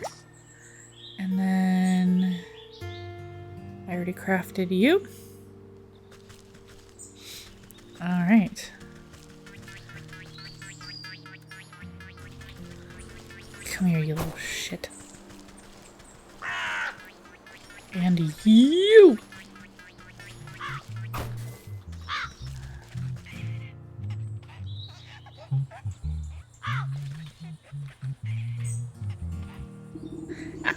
It will take some work to break through the Scarecrow's magical boon, but you're confident in your mastery of poisons. You hold your breath and empty the poisonous vial into the container. The toxic fumes make your fingernails curl. Weird water. A good amount of weird water will dilute the poison to keep it from eating straight through the metal can. Jack. You crush up the impish bone into fine powder. This potent fertilizer will help spread the blight. You find a hefty stick to mix all the ingredients together inside the watering can. You know your work is done when the stick dissolves into mush in your hands. And I've made the withering water can. Oh, I should probably make some more sewing kits.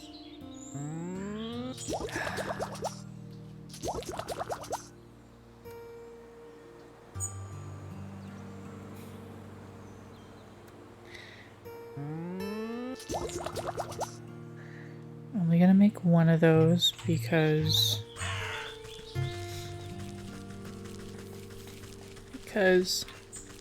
they're hard to come by. Oh, wrong way, wrong way! I don't want to be attacked right now.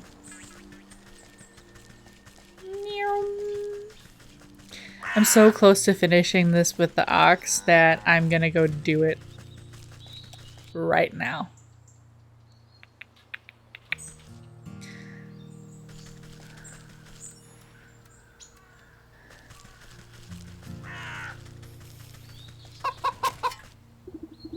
Hey, I thought I told you to beat it.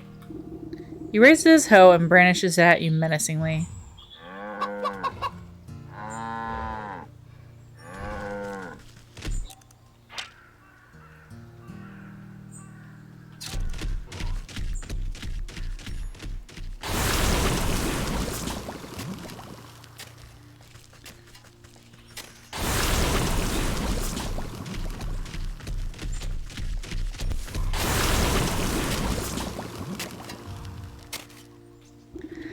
You watch the sickness spread up the stalks to the very tips of the tallest leaves. Vivid greens turn to diseased browns as the crops bend and droop. No! What's happening? Harvest Master, we had a deal! You promised my crops would never fail! Dreadfully sorry! Looks like my magic is broken! Not my fault! The ox throws himself to the ground, desperately raking the soil with his fingers. Wait, let me make a new deal. Please, I sacrificed too much for this. A new deal? What's your offer? Anything you want. Just bring my precious crops back to me. Ah. As Lily and I discussed earlier, this is a PSA from your local witch bard friend. Never make a pact out of desperation, and never, under any circumstances, offer to give somebody anything they want. Don't do it. Don't. No, but seriously. Don't do it. It's not a good idea. Someday, and that's my thing for this weekend, I'm going to figure out how to set up a stream deck on my new phone. I don't even know how one works, so I'm such a baby streamer. I don't even have a proper frame for my camera, and I should probably make one of those too. It's on my list. It's a process. I haven't had a lot of time recently. But I want a stream deck so I can do a zoom in. Like a proper streamer. But yes. Don't offer anything. Just don't do it. Just don't. Just bring back my crops to me. Anything. This is acceptable. Worm-like roots suddenly wrap around the ox's feet and begin dragging him into the soil. Wait, I didn't mean... And this is why you don't say anything. The dust settles over the spot where the ox once stood as if nothing had happened. Though the soil looks barren and diseased, a small spurt of leafy green catches your eye.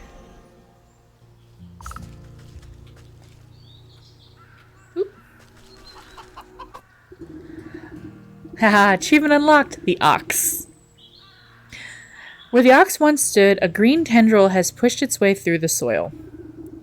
You watch a delicate blossom unfurl, revealing a stubborn, hard-shelled seed. The soul of the ox.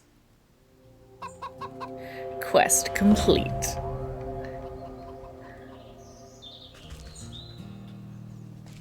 Hey, you. The scarecrow stands motionless.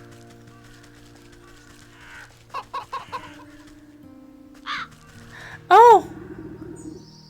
Standing at the front gate, the ox's missing wife and son blink in confusion, as if they had just burst forth from the earth itself.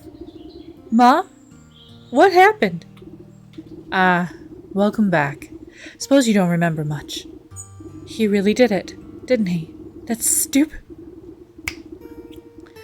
That insignificant festival prize was worth more to him than us. Where is he? Where is my husband? Boop. Intentional bonk this time. Don't fret. I've already set things straight. He won't be troubling you again. And you've got this nice fertile farm all to yourself now. My son and I worked ourselves to the bone for that horrible man. Thank you for lifting this curse. Just do me a favor. Don't make any deals with suspicious scarecrows. Don't worry now, child. We won't ever have to see him again. Collect 4 souls for the goat. Alright. I am gonna pop back to home and then see who we can go hang out with after this. Seriously, y'all, thank you for hanging out with me tonight. And Lily, big thanks for, chatting with me and listening while I pontificate on Legend of Vox Machina.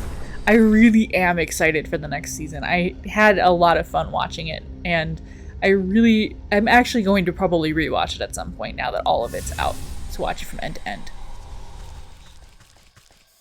Okay.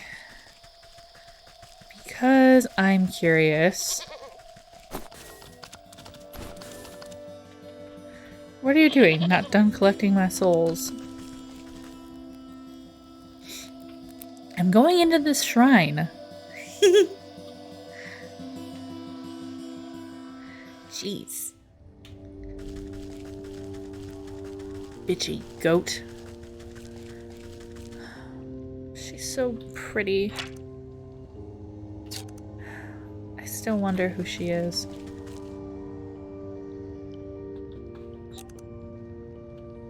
Oh. Apparently I can't do this yet. Darn. Here I thought that I could deposit the souls, but I need all 4, I guess, before I can deposit them. I didn't know that. That's okay. Yes, yes.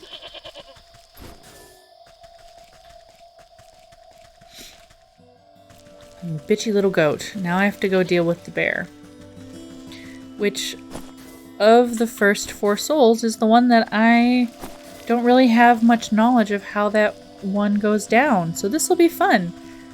Because I had previously, in watching the game, I had seen how the leech goes down. I had seen how the ox goes down. So I was already kind of prepared for those. But the bear is a mystery to me. Oh, and the snake, pardon. Because I had watched Fawn play this game. But yes, as mentioned, it has been great hanging out with everybody. And I'm just gonna quick hop over to see who we can raid. Shall we? I know there are a bunch of folks on because it is a Monday night and there are people that like to stream other than me.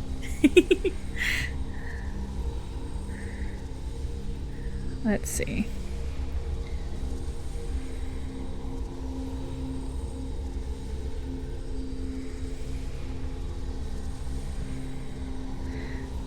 You know what? I'm gonna keep the chill vibes going and pop over to somebody I haven't taken you to before.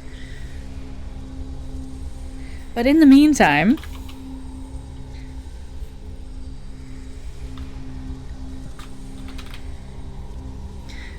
this has been a lot of fun.